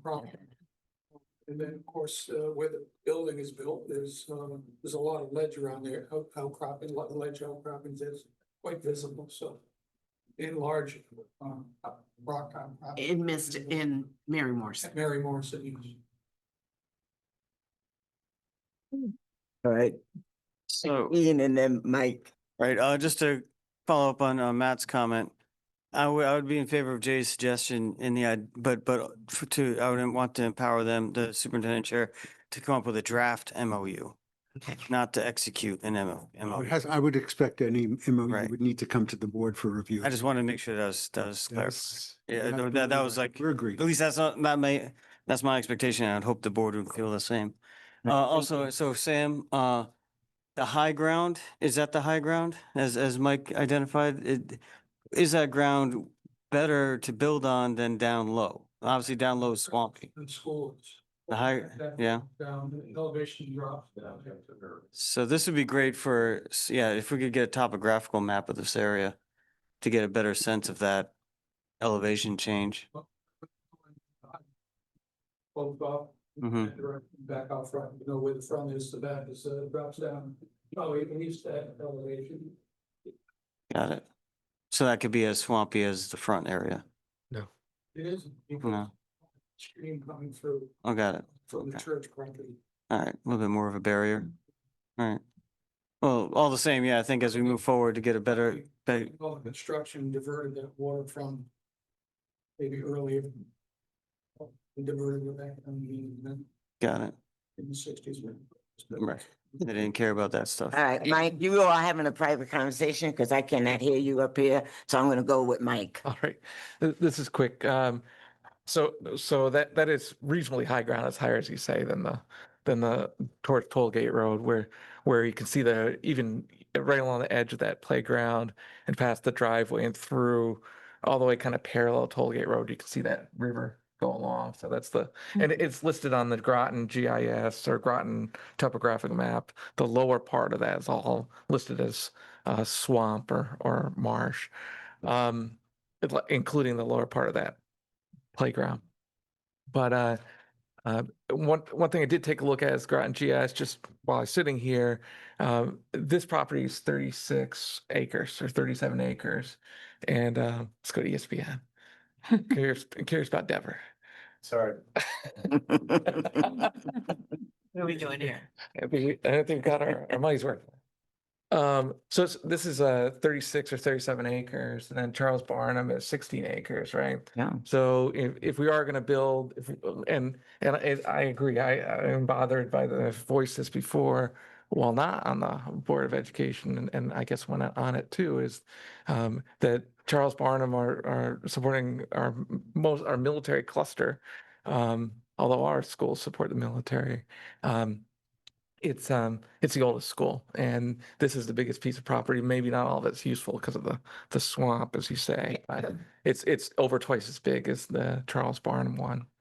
And then in terms of, I've always viewed our schools as a vital component of useful public open space for the community, whether it's having a baseball game or softball game or field hockey game, rec league game, where Cutler was or where Mystic River is now, or I know a lot of people use the outer 3 lanes of the aging Fitch track to exercise. And as long as it's not during school hours, I believe we permit that use. And Absolutely. and I've always been, I think, the school system has always been a very open partner to the town and organizations for recreational space. And so I think I mean, this is why I think we need to brainstorm and plan on this ourselves before going to the town. I can see a way of, we don't necessarily need an MOU. It's just that, hey, the public can use the space that we have. And maybe we get a little town funds or CIP to fix it up so it has more functionality while still staying school board or Groton Public Schools land. But then my last thing is, we could recommend or not do anything this time as Cal, but we'd have to. It's asking for. I'm writing. The letter says I'm writing to request the Board of Education's concurrence on the concept of establishing a public park open space. So we're just a cow here, right? We can recommend, vote something to the board, which is us, but we can't decide on anything here, Right. right? We can't move forward. And that's what I said in the message that I sent you. Yeah, We just talk about it here and then you have to take a formal vote at a regular board meeting. and, I do have one coming up. Yeah. and I'd like that board meeting to be when we can expect to garner public input rather than I'll see you in September because it's summer vacation, right? Like I want to make sure we give time for public input on this. Okay. We've gotten in So- trouble of not having early stakeholder input on things repeatedly. So I'm hearing that we want to get a topographical map. Is that possible, Sam? Can you? Yep. Yes, okay. And I don't know how many people are in favor of, just by consensus, what Jay is recommending. And if we get like the majority is in favor of what Jay is recommending, we could put that on a formal board meeting, or we can talk about it again at another CAL. So those are two things. We're gonna get the topographical map. Do you wanna go with what Jay is recommending, and then we put that vote on the formal board meeting? Or do you wanna talk about it again in the summer at the next CAL if we have a chance to? Because we got something I want Anne Marie to talk about at the next CAL too. Can we go around and offer an opinion Feedback on from that? John. Huh? Could we just go around and offer a short answer to your question? Yeah, I didn't get there yet, Ian, but thank Okay. you for moving me along. I just want to Okay, Mike, get clear in the go ahead. format. Oh, I'd be good with the Cal route because I think it's gonna like Take more time. a discussion in installments. Yeah. Okay, you wanna go to another CAL with? Yeah. Okay, Jen, I'm okay with another cow. I am not in agreement with letting, if we are sort of hesitant, I'm not in agreement of even letting them open it for a park, because then you open Pandora's box and sometimes it's harder to rein it in, even if you have an agreement in place, because now the public already has exposure to it, they've used it, and now they're going to come out in full force. So if we're not considering to let them use it, then just don't even open the box. That's my opinion. okay, Jay. Thank you for the, Matt. Matthew, I'm sorry. I'm so much better looking already. Motion. I'd like to discuss it with the town, and I would hope that we could talk about a memorandum of understanding and not necessarily even prepare a draft to talk about it, because it needs to be clear that this is not a park. This is an agreement for, perhaps they're putting in a little infrastructure to make the land that's already available for public use in non-school hours. Yeah. But I like Jay's idea of entering into a discussion with them, but I also appreciate Jen's comment about setting community expectations. So we can ask, I can ask John if he can send a representative from the town to come to the next CAL meeting With regard to the map, with the map. With, Well, Sam's gonna get the map. with regard the map, not just a topo map, which we do need, but there's no way for me to know by looking at a topo map what the quality of land is. For example, if somebody gave us $100 million and we wanted to put a building there, are there places to the right-hand side that could accept a building, or is it all non-buildable? Maybe I don't know what we need, but we need some indication of what's buildable on that 37 acres. That's a far more involved type of, we'd have to get consultants in and everybody else, and, you know, we'd have to do drilling, all kinds of things in order to make that determination. Can you give us can you walk the land and say it is clearly very, very expensive and can't be? Can you give us some indication of what the possibilities are without us spending a lot of money on a study? I can tell you what the property is like right now, and as I said, you know, where there are major ledge outcroppings around the existing building presently because it's at the highest level on the properties. So when you get into blasting and all that sort of stuff, insurances, everything else, and the blasting itself. if you were to knock that building down. You know, it's all dependent on what you're gonna do with the if you knock it down, build a new building, you can refurbish that and onto it. A lot of questions. We also need to know the town's attitude towards funding another building. They have not been that responsive to us recently. Adrian? I am kind of what Mike was proposing, slow it down, have some understanding. I mean, I'm also actually looking at the map, concerned about the parking. So if people were to come from the other side of Route 12, which it seems like we're, you know, at least in the last meeting, there was a lot of people that asked for a park on the other side of Route 12. Then they would need somewhere to park, and I don't see anywhere to park except in parking lots that we have. So it might push people close to the building that sometimes we have students in. So I'd be in favor of, you know, just kind of slowing down, getting some public input, just having a thought out discussion on it. Okay, Dean? I'm in favor of talking about it further. I don't think the town is in a huge rush. I think it's just something on the list. They want to, you know, they ask about it. I don't see, you know, anybody champing at the bit. But again, my position would be, you know, we don't have any immediate plans for it. We should hold on to the property, yes. But in the meantime, frankly, I already see 2 soccer goals on the on the field, so I don't know who's using it. There's a path from the neighborhood to the field already. You know, you can bet it's already being used. So, Right. Okay. Ian? Yeah, I'm with Mike and everyone that was saying, let's slow it down, take a look at all the layers of interest, availabilities, possibilities. To the questions about the quality of the land and future construct or expansions. I would just be curious to know if there's anything in the archives that, you know, when they first built the school and first took hold of it, that's a big piece of property.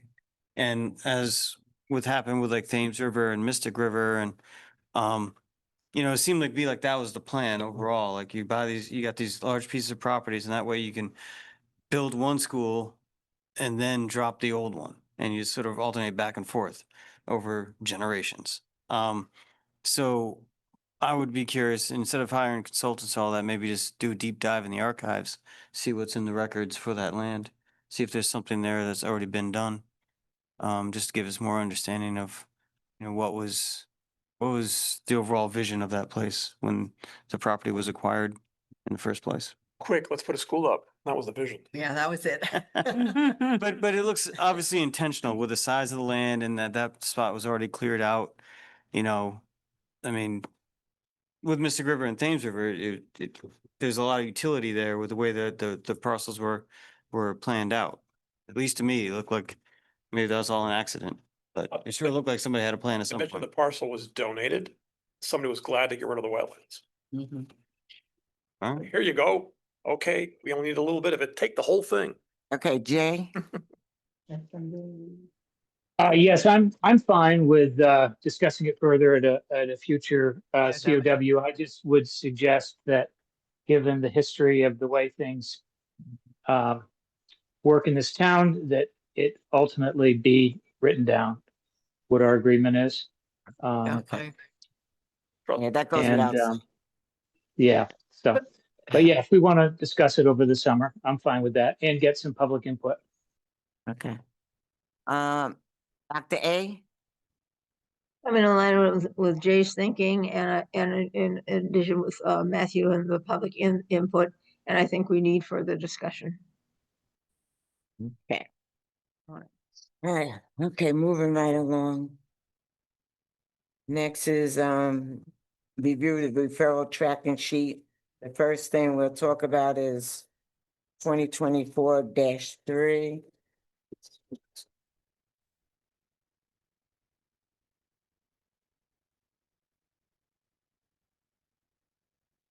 Um, 2020.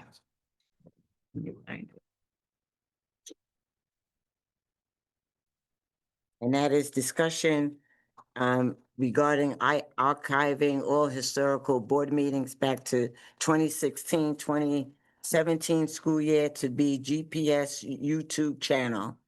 Was my referral. That's your referral? I believe it's a Okay. pretty timely thing, given, you know, the need that we had over the weekend to maybe access some historical meetings and get caught up on something that was discussed a number of years ago that's not currently published on the channel. Again, like I just, you know, I made this referral a while back when I first got on the board, and you know, the historical meetings had been up there till shortly before the board changed over. And then there's a change in the YouTube channel, and all the historical meetings were lost or taken down and put in, apparently they're in a Google Drive. All I was asking for is to have them and see what the board would feel about having and have them republished and put back up on the YouTube channel. Can you talk a little louder? I can't hear you. I just wanted to see them all republished to the current YouTube channel as they were before the change in YouTube channel. Okay, Clint, you want to respond? Sure. So last time this was discussed, I believe if memory serves, it was with former board chair Whiteloff and Superintendent Austin. And ultimately we came down that we agreed that we would have it currently, for the time being, everything from the beginning of the previous school year through today. And if you look now on the YouTube channel, the current Board of Ed playlist has 180 meetings on there. Mr. Thomas is correct. We do have historical archives within Google Drive that we can take over this summer and over time to do that. If we go further back, then I believe it's 2017, 2018. Some of those are in tape format prior to me coming here and so forth. So that will, obviously, we think it's important to keep that. There's certain, restrictions on how we retain videos and so forth. So we do have that process with digitizing, preparing, uploading would obviously take a lot longer because we're switching mediums and so forth. That being said, if I'm directed by the superintendent to work through the Google Drive to start, I would suggest historically moving backwards. So if the earliest one we have is September 2023, if memory serves right now, we would go back to 22, 23, and then 2021, 22, and so forth until we exhaust all videos that we have currently backed up in Google Drive. And it just as a side note, we did make the executive decision, instead of having, again, forgive me, before I was here, there was a separate Board of Ed YouTube channel, and there was a sports channel and a different school channel. And for interests of algorithms helping for discoverability for the community to link all of them, we made the decision to have a Groton Public Schools channel and then playlists within that, Board of Education, each school, special events, et cetera, et cetera. So some may disagree with our decision to do that, but I think it was ultimately better so that it's actually being part of those feeds, so people can have that surface in those feeds more frequently. So again, to go back, that is a task that we can certainly take on. Prefer to do it over the summer when we have some time. Obviously, we're pretty busy in the summer as we're preparing for next school year. But I think we can use some of the people power that we have internally to make that happen. I am reticent to commit to, before anything that we have digitized, I would prefer to be able to go back and understand the timing of the process and actually have us work through that. So I would be happy to come back when we have that, if we talk about years prior to that. Is there any extra cost to do this over the? It's time, and I've been directed, as I think is appropriate, to make sure that I'm managing budget, overtime, and so forth. And this is a larger theme overall. Our AV team is wonderful. Mark Russell is an institution in this town. But he has, and his team has been asked to do more and more with the frequency with Board of Ed meetings, while at the same time maintaining and not cutting any events that we have at the schools. I in my conversations as the head of the IT team, I'm not comfortable taking him away from any of that. I think that's important. That's kind of our mission. That is our mission. But with the frequency and with the additional Board of Ed meetings that we've seen over the last 2 years increase, overtime has become necessary. And that is something that I'm instructed to manage because it is a cost. Can you do this without overtime? Again, taking those ones that are already digitized, so it takes a full step out of the process, a process that goes from tape to a computer file, if you will. Yes, we can certainly accommodate that between now and the start of the school year. So how far back would that get us? I think that gets us to roughly the 2018, 2019 school year. And why would we need to go back further? That I do not know the answer Is to that that. question. something like if a board member wanted to see it in the Google area, we could just have No, that? no, so that would be taking everything in the Google archive. And again, I don't have an exact date. I'd want to literally review the entire archive of that. But I'm committing to, it's roughly that date, putting those on there. Again, anything before that, we certainly have records of, but it is my understanding from Mark that his archives are all tape-based before that. Okay. Minutes of those If I could just Wait, interject here wait, slightly. wait, I didn't recognize you yet, so just wait a second. Are you finished? Are you Are you Yeah, finished? I'm more than happy to be part of this conversation. Yeah. Okay. All right, go ahead, Ian. I was gonna say is like on the YouTube channel that hosted the Board of Ed meetings prior to the change. Mhm.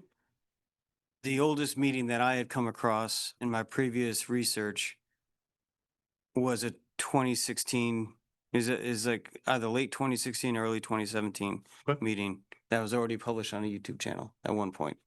Now, those were back when only like the regular meetings were broadcast, Sure. nothing else. Sure. So, I mean, I would be fine with, again, like whatever's achievable within reason, and I like your proposal of like working from here backwards systematically year by year until you run out of what already has been digitized.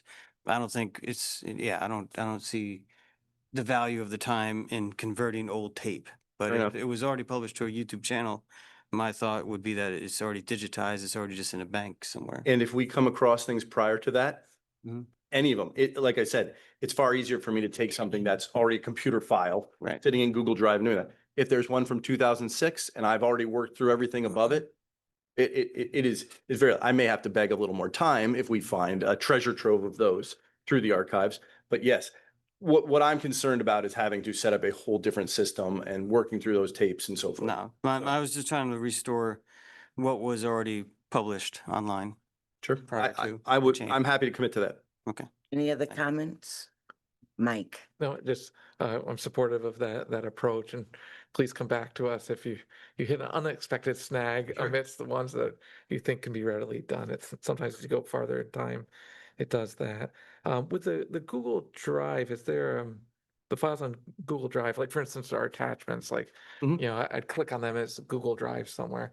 Is there like expected persistence of that data? Just in the terms of the links, documents. Persistence as over time on how long we have to keep a record of that from a state regulation standpoint, or? Yeah, like if I clicked on this agenda, it's Mhm. not working because it's printed, right?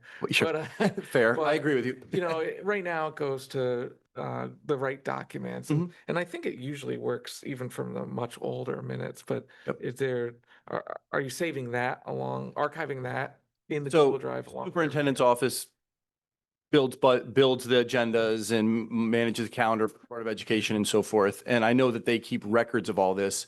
Have I road tested that? If to go back a year or two, three, no, I know that we could pull those up because any files that are created, a PDF file, a PDF that's linked to another PDF, all of that is archived and backed up.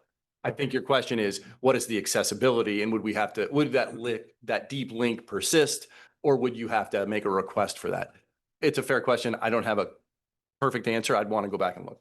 Okay. And I don't know how far back you'd want me to test, but I can certainly, go back a year or two, three. I mean, sometimes you hit a broken link, but Sure. generally they're there, but just would hope, it sounds like you are archiving and backing them It's up. part of our standard backup processes as a user within the superintendent's office is creating these PDFs and so forth. That's all archived and kept backup Got in it. case there's a mistake or something gets lost or what have you. Okay, thank you. Jen? What's your thought Well, on doing this? I'm okay as long as it's not gonna create additional work. If it's easily accessible, then fine. There's like additional work for the interns. There's quite a few Chromebooks to go through this summer. I totally know. That is my priority, but No, so yeah, no, as long as you're not converting tape to whatever, digital format. 10 years, I was thinking might have been too long, like even the IRS doesn't ask us to go back that far, but wherever you can stop, like a natural break. Thank you, Jen. Matthew? Mhm. If we can easily do back till 2017, 16, that's a good start. And we'll revisit it later. Have a great summer. Adrian? Yeah, I appreciate that, too. Hopefully it's not too much work, but I would appreciate, going back as far as is relatively easy and feasible in your department. Got it? The one thing I, would kind of question is, the searchable, like how, I sometimes had a tough time finding, Groton Public Schools things in there and just kind of changing search words and things like that. Is there any way to kind of create a grand list of where things are? Yes, Google doesn't always make it easier in that Google, which owns YouTube, they very much like to timestamp during the time of upload. So when I take a 2017 video and upload it in June of 2025, It calls me. we need to do creative things by renaming it with a searchable date in there, which you'll see. I'm looking at the list right now of the 180 Groton Board of Education meetings we have in the Groton Board of Education playlist, which is underneath the overall channel. I scroll to the bottom and I'm seeing 9/8/23. So you could do search features such as, typing in the date or something, or keyword searching for 23 if you wanted the year of Are the 23. date, like something like the dates, or is the format of the date consistent throughout? all Yes, the- yes. We may be able to do a better job on leading zeros for those months that aren't 10, 11, and 12. But we will certainly look at that. I hear what you're saying. You want to be able to scroll and visually see it, or keyword search, if I understand you correctly, to be able to find that information. Yeah. easier. And on top of that, anything we do, we would obviously put in this playlist. So 180 will grow over the natural process. We have a meeting next week. 181, 182 after tonight. But I will start adding those to the bottom, so you'll see that grow. All right, yeah, thank you. Dean? Go back as far as you want. I'm not in any of those meetings, so. Jay? Yes, I'm definitely in favor. If they can upload the Google Drive files, and then let's just see how far back we get. As long as it doesn't interfere with Chromebook and other activities over the summer. Thank you. Dr. Ackerman? I'm just afraid of the enormous cost of this and not only the cost in terms of money, but the cost in terms of time on the staff of Clint's staff and Mark's staff. And I'm in favor of the concept, but I'm not in favor of doing it. That's a very little thing. It's for searchability. I really like how the minutes and agendas are in an archived minutes and agendas, and then it's by school year. Maybe that's how you build like different playlists. So like we've got the new stuff in a normal playlist. There are different ways we can slice and dice this. I may be able to make some people happy certain one way and other people happy another way, or what have you. Call it deep cuts or director cut. Two quick thoughts to build on that as well. One thought is like, what about doing it in the more like a military fashion where you have the year leading and then the month and then the date? Certainly possible, because we have the ability to rename them. Yeah. All of those 180 currently are month, day, year. Yeah. So it would entail going back and modifying the titles on all those. I know. Is that a lot of So work? that's just one thought of like, how, I know that I've started doing that with my computer files and it makes them category, like numerically, the algorithm takes command of it and everything's chronological. The other thought, the other just thought I wanted to share with some people is that, yes, there is a time commitment, but also if they're already digitized and you're just uploading to a YouTube channel, it's kind of sort of like, a few clicks set, it starts to upload. It's going for about 15, 20, 30 minutes, sometimes an hour or so, where then the person could be doing something else and just like looking over there every once in a while to make sure it didn't break the connection. So it is it's a if it's already digitized, it is a passive upload. So it's not a huge time sink. I agree, like, anything converting physical to digital, I'm good with a hard stop at that break point, because that does become a thing you have to monitor in real time and manage, so. thank Okay, you. I'm in favor of this if it's not, doesn't cost us a dime. If it doesn't interfere with the staff has to do on a daily basis, that they could get what they need to do, get done. I will proceed at the direction of the superintendent, but I can accommodate what the board said here. I have no problem with that. If there's further thoughts or conversation about how it's structured, how it's named, I'm certainly open to any and all suggestions. But if I may ask, consensus would be wonderful, just so I don't make some people happy and some people not happy. So that could be a future topic, because we're going to work on getting these uploaded first. Okay. Thank you. Thank you. All right, next is R 2024-11, full review of the state testing data and state report card. Thank you, Quinn. Sure, I'll be in my office. Superintendent Austin's gonna address that. So that is one of the designs, going back to Dr. Grenier, was that we had a Board of Education meeting template. So those things that were routine things that happened every year, month to month, are put on the template. So if we look at the template, really starting in August, when we're looking at school climate data, and then going to September, where a district overview of the data happens, October, where we do a deeper dive into the secondary or the elementary, whatever comes first. We usually do the secondary first. And then when they have action plans, now it'll be in the form of a school improvement plan. And then elementary in November. We do a special ed update and sometimes look at special ed data too, and EL data across the year. But then we have time for budget. And then we come back looking at the growth model and the state report card in April, to wrap it up. So you see that throughout the year, we're really showcasing the data and reviewing the data with you. So that it doesn't really need to be on the tracker because it's on the template. Okay, Adrian.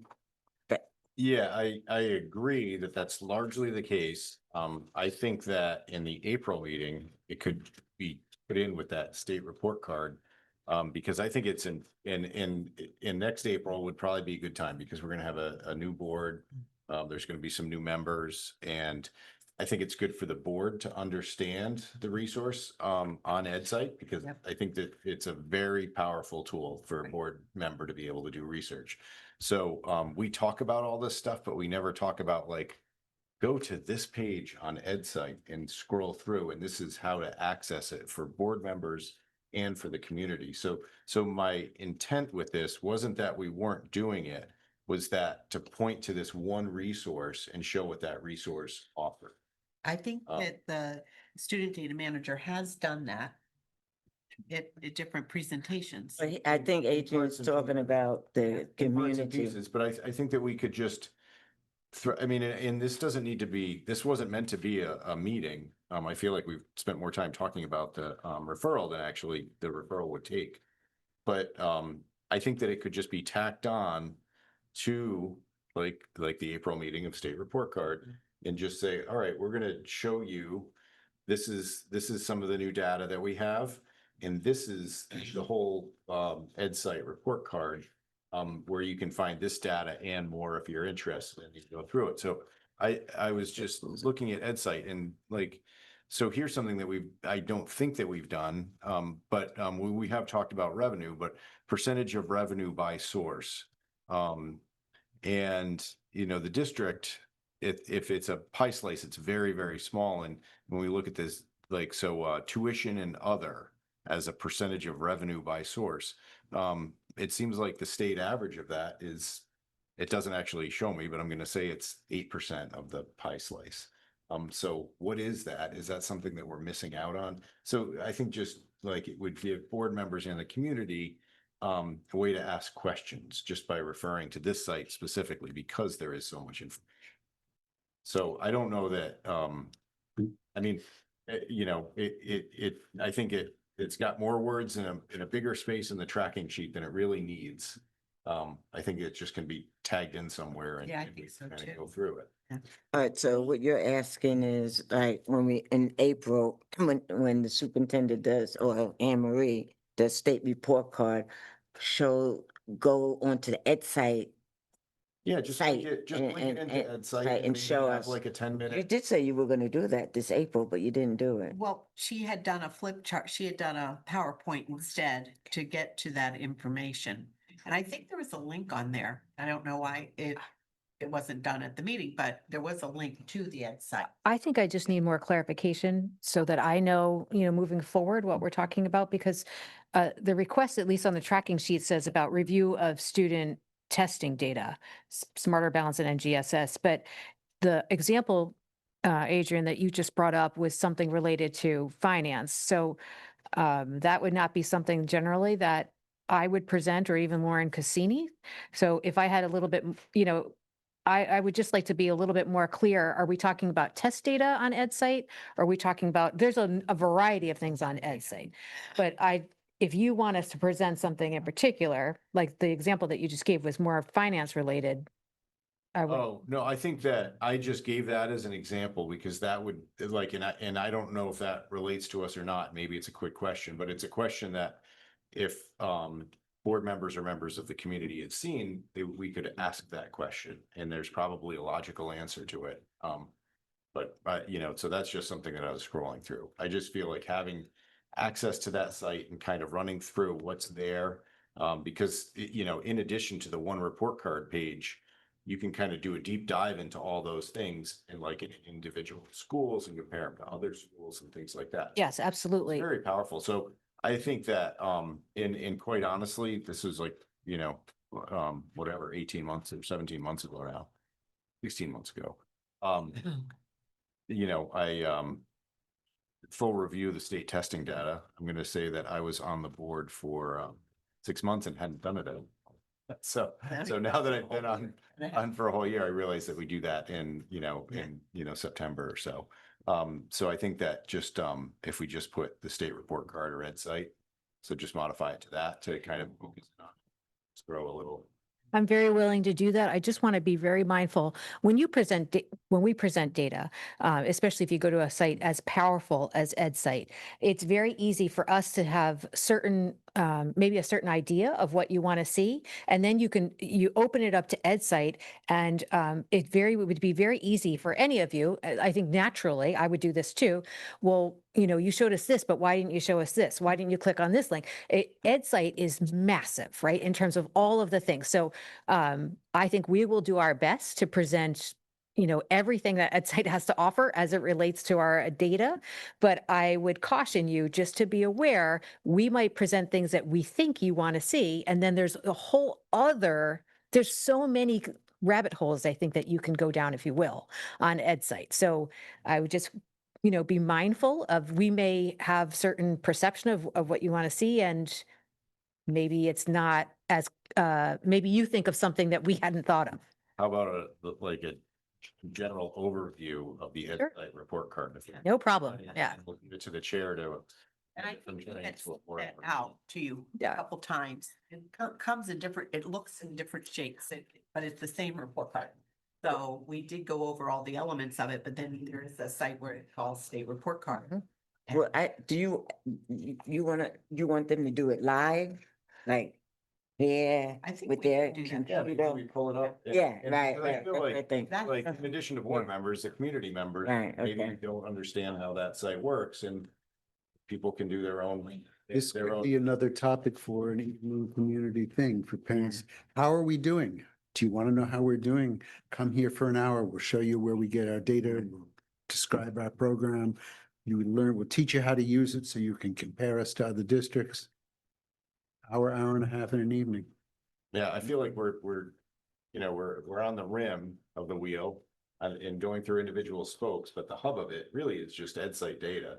Maybe if we just kind of go over that a little bit of what it is Okay? No problem. Essentially, that's, Ian, I didn't call on you. I know, but Please, field Jen trip, had her hands an up Insight before field you trip. did, Ian.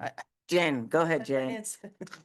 She had her hand up way before you did, Ian. Anyway, listen, It was, You have to wait till you're recognized. Thank you. Go ahead, Jen. I'm just very simple phrase. thinking that like on our Groton Public Schools site, like we have links to like our minutes and blah. Why don't we just have a link to Ed site there? Would that help? Yeah, we could do that. Adrian, because then you're saying like sometimes parents won't be able to find it or the site. Well, So yeah, I if mean, we if put that- the I'm, site, I'm sure that that's, certainly the more information that we can give parents about the district or people that might be moving into the district, maybe if you're coming from a different state, you don't understand that Ed site is there. yeah, because you can have like the general link and then you can attach like Lauren's presentation so that at least a parent who may not want to go through all of that data has like a summarized set of information. It's easy Yeah, enough I mean, to put I in. think that that's something that can I don't think that that's necessarily, talking about on the board, No, I'm just saying, like you were saying that the community access component of it. Oh, yeah, absolutely. That's probably a great idea. Ian. So what I'm hearing, I guess, and correct me if I'm wrong, but it feels to me like you're asking like for like a Ed site field trip in a sense, like, when the state testing data comes out, you know, what you all pull your data from, walk us through it in real time on the screen, so that it gets us more familiar with Ed site and also introduces the community to Ed site so that they know where we're pulling our data from and also keeps everyone familiar with it. Chair, just to clarify, we, at the school system level, and so the data that's made public on Ed site, the public version comes out much later than what we have access to as a school system. That's a secure site. It's actually called like CRS.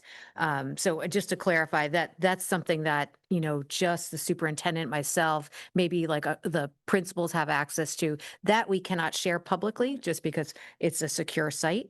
And by the time that information gets to Ed site, sometimes it's several months later. Just so I wanted to make sure to clarify, that's how that goes. Yeah, that's fine. I mean, I just, all the data we get is dated. Yeah, but either way, I just thought to build on that idea, I'm in favor of that idea. And having like an annual check-in with the website. Well, I know we've done it because I know that you were very excited about it when Lauren kind of showed originally where to go on Ed's site. So she has done that, but we could do that each year.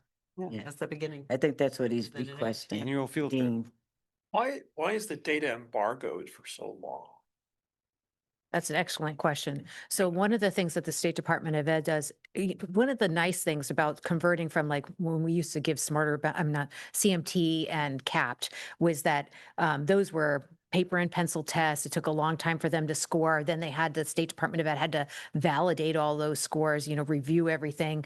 Smarter Balance and NGSS now, because they're online tests, they're scored much more quickly, but the State Department of Ed still goes through a very extensive process of validating the results and making sure that they are accurate. They literally will go through every district and every student score.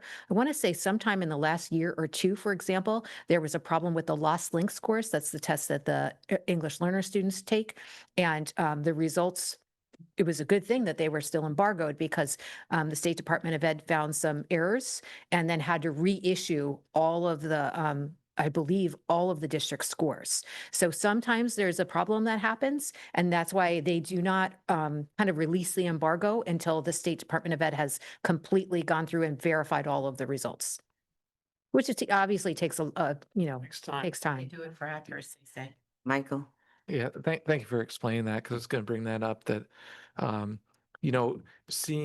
having our discussions center around a presentation that's standardized through the state, that's easily publicly accessible, and that's been reviewed and essentially, I guess, certified by the State Department of Ed, that has much, much greater value, I think, in terms of, because this is what people are going to look at anyway during the outside of our board during the budget process too. So it has a higher, I guess, a stamp of approval, if you will, or a rating score in terms of the data source, more provenance, if you will.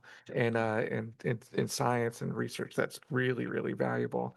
That's why I think we should focus our discussions. And the presentations, the PowerPoint presentations are useful, and I acknowledge that they have similar data, but we're looking at one format, and then as a board, we're not as prepared to answer questions when someone says, you only spend such and such on this per pupil cost, and then you say, well, the state does it differently, et cetera, et cetera, et cetera. We should be educated, informed on the ed site and structure everything we do that way. And we can get the early returns, but by the time April rolls around, we should be on the state stuff. That's my feeling. Ian, can we take off your referral? Are you satisfied with your referral? Yeah, for the meetings on the Yeah. archives? Yeah. Yes, You satisfied with I'm that? satisfied with that. Okay. Hopefully it comes to fruition. And Adrian, are you satisfied with yours? Can we take it off the referral list? As long as it ends up somewhere else. It's gonna end up on that template. Template. Oh, all right, yeah, if it goes straight to the template, yeah. Yeah, I already Yeah, put it on Kind there. of the condensed form, like Ed site overview, maybe Yeah. we could just Yeah. write that on there and, Okay, yeah, and then. all right. So Joan, we can, put a, what, does Joan do it? You do it, Joyce. I Okay, don't know if Joan or Joyce. okay. Joyce, okay. Go ahead, Adrian. I put it in the minutes. Okay, we're Remove removing it. 20, no, That's we're not- removing 2024-3 and 2024-11.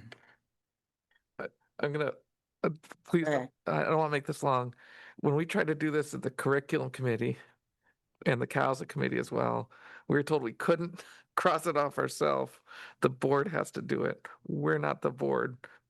Do we just have to put a squiggly line and do it at the next board meeting? That's my Well, we question. don't review the referral list at a regular board meeting. Well, we weren't allowed to cross off stuff of our curriculum. We tried to, and it just came back because it's supposed to be the board. I know we've gone back and forth on this, but I just want some, like, basically, if we can do it here in the Cal, great. Then can we do it in curriculum? And Yeah. cross our own stuff off? That's what I'd be looking for. We do with policy, we trying to figure out what we. Yeah, we do. Yeah, you do it with policy, of course, at all. And getting red pen. Dean, Typically, the referring. I don't on the body- agendas, I don't know. go ahead, Dean. Typically, the referring body is the board itself. I know we don't do that. We've got a lot of long-standing referrals, charges to the various committees and stuff like that. So the committees kind of make up their own business a lot of times. But I think strictly speaking, I think you'd be safe in having the board say, yep, we're done with that one. It's supposed to be the board's referral to the cow, Right. the specific committee. I feel like. it was So so do much we have easier. to put this on the regular Board of Ed agenda to remove it? Or can we Yeah, do it? I mean, haven't we taken the time sometimes at regular board meetings to review the referral list? No. It's just that with the curriculum committee, we cross stuff off. You know, And it came back. came back. So why don't we I'd do love to this? cross it Like off. if a committee does it, I don't know, I'm making this up, so you don't have to agree. If a committee does it and they want to take something off, maybe at a board meeting, when Adrian's giving a curriculum report, he can say, well, the curriculum committee did review the math curriculum and we're taking that off our referral Like list. that. Love it. I love Love it. Okay? Done. I love Okay. it. And policy operates differently because we actually send stuff to the board. Yeah, board, yeah. So it behaves differently Yeah, like it that. does a little bit. It- So Never the leave. board does cross it off. I love it. I love it, Beverly. One or two more questions and then I think my Indiana Pacers are playing. Before Andrea makes her famous motion. Get on the Susan, road there. and- Susan, at a Thank you. forthcoming meeting, could you bring us up to date on the status of the mentoring recruiting outreach and where that's standing? As well as the status on the Fitch High School student exit survey, where that's standing? And finally, there's Wait, no. I put away my pen. I'm not as quick as you. Okay. Well, I'll keep going and I'll catch up with you afterwards. What, say that, what are you asking for? Well, there, we have a desire to do some recruiting for the mentoring program and What are you on the template or the? I'm on just a blank piece of paper. I'm just asking you for an update at a future time. Okay. Where do we stand on the recruiting outreach, the recruiting committee and Recruiting for mentoring. recruiting for mentoring? Well, I sent you one thing that I talked to Sean Greenlee, and he's not opposed to you coming and giving a little spiel, but his studio's getting renovated. So as soon as that's done, he's. I didn't want to presume to do that without the blessing of the board. Just didn't want to freelance. If you're saying, Matt, go ahead. Yeah, we already said, Matt, go. Okay, then I got the answer. The students student exit survey, could you give feedback at your pleasure, Susan? Uh-huh. And finally, as I'll be leaving at the end of August, I was hoping that giving that much notice would allow the board to try to recruit recruit a person who might want to run for reelection and get that person up to speed early. They'd have 4 full months, September through December, to begin to get up to speed so they don't have deer in the headlights when budget comes to them. So just something you might want to consider doing, get that process underway. Okay. And transplant data. Where are we on the transplant data? Lauren is working on a They're working spreadsheet. on it. So So Okay. thank you I very think much. she's got it. Thank you. Yeah, we've had a few things going on the past couple of weeks, just saying. You will every week forever. Well, no, it was really busy the past couple of Okay. weeks. Adrian, is this, Yeah, back to the referral tracking sheet. 2024-12, the foreign language survey.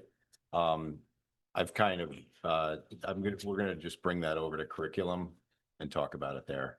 I think we need a new survey. That was so old.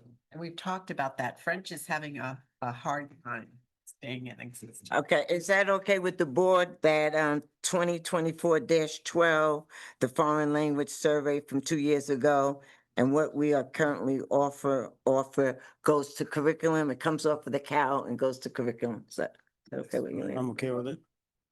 It's fine with me. Adrian talked to me about this. I've been doing some research to try to identify where this survey is and who has the information.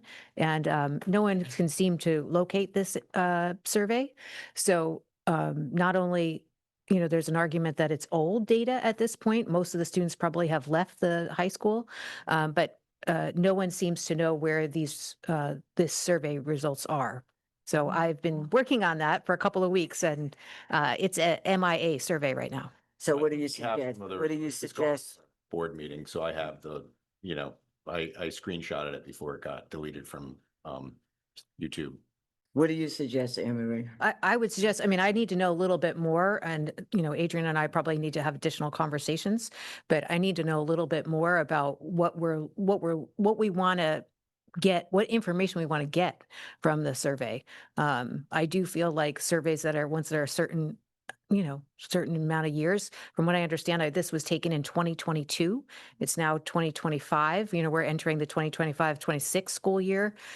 We may want to resurvey the students. If it was a student That survey. makes sense. I don't know if it was a student survey, an adult survey. Hold on, Adrian, hold on. She's talking, hold on. I just don't know. I don't even know who the survey went to. So, and when I ask, I've asked around, nobody seems to have any context. And, I'm not trying to point fingers at anyone. I'm just trying to investigate, and no one knows what I'm asking for. Well, when Clint goes. But back- Adrian, go ahead. Oh, yeah, I can pull it up. I mean, it was done right after Latin was right after they stopped offering Latin. But I feel like if I were a parent, I would say, didn't I just do this survey 2 years ago? And what did you do after we did the survey 2 years ago? And it was discussed in a board meeting that'll soon be up online. So there was some discussion, but there was no actual, I don't believe anything happened except it was helped you to justify why Latin was cut. You all can hash it out at curriculum. Yeah. So, but Okay. yeah, we can talk about it. All right. Jen, No, I'm just talking to Mike. I can hear you. I'm just talking to Mike. Oh, okay, I thought you had your hand up. No, sorry. Mike, I was actually just stretching there. All right, we're all done? Thanks, All right, Beverly. thank you, everyone, for Thank coming you. tonight. Dr. A, you have a motion? Motion to adjourn. Motion to adjourn. And Mike Third. seconded. All those in favor, say aye. Aye. Aye. Oppose? We are adjourned. Thank you, No. everyone. You want that? Parker.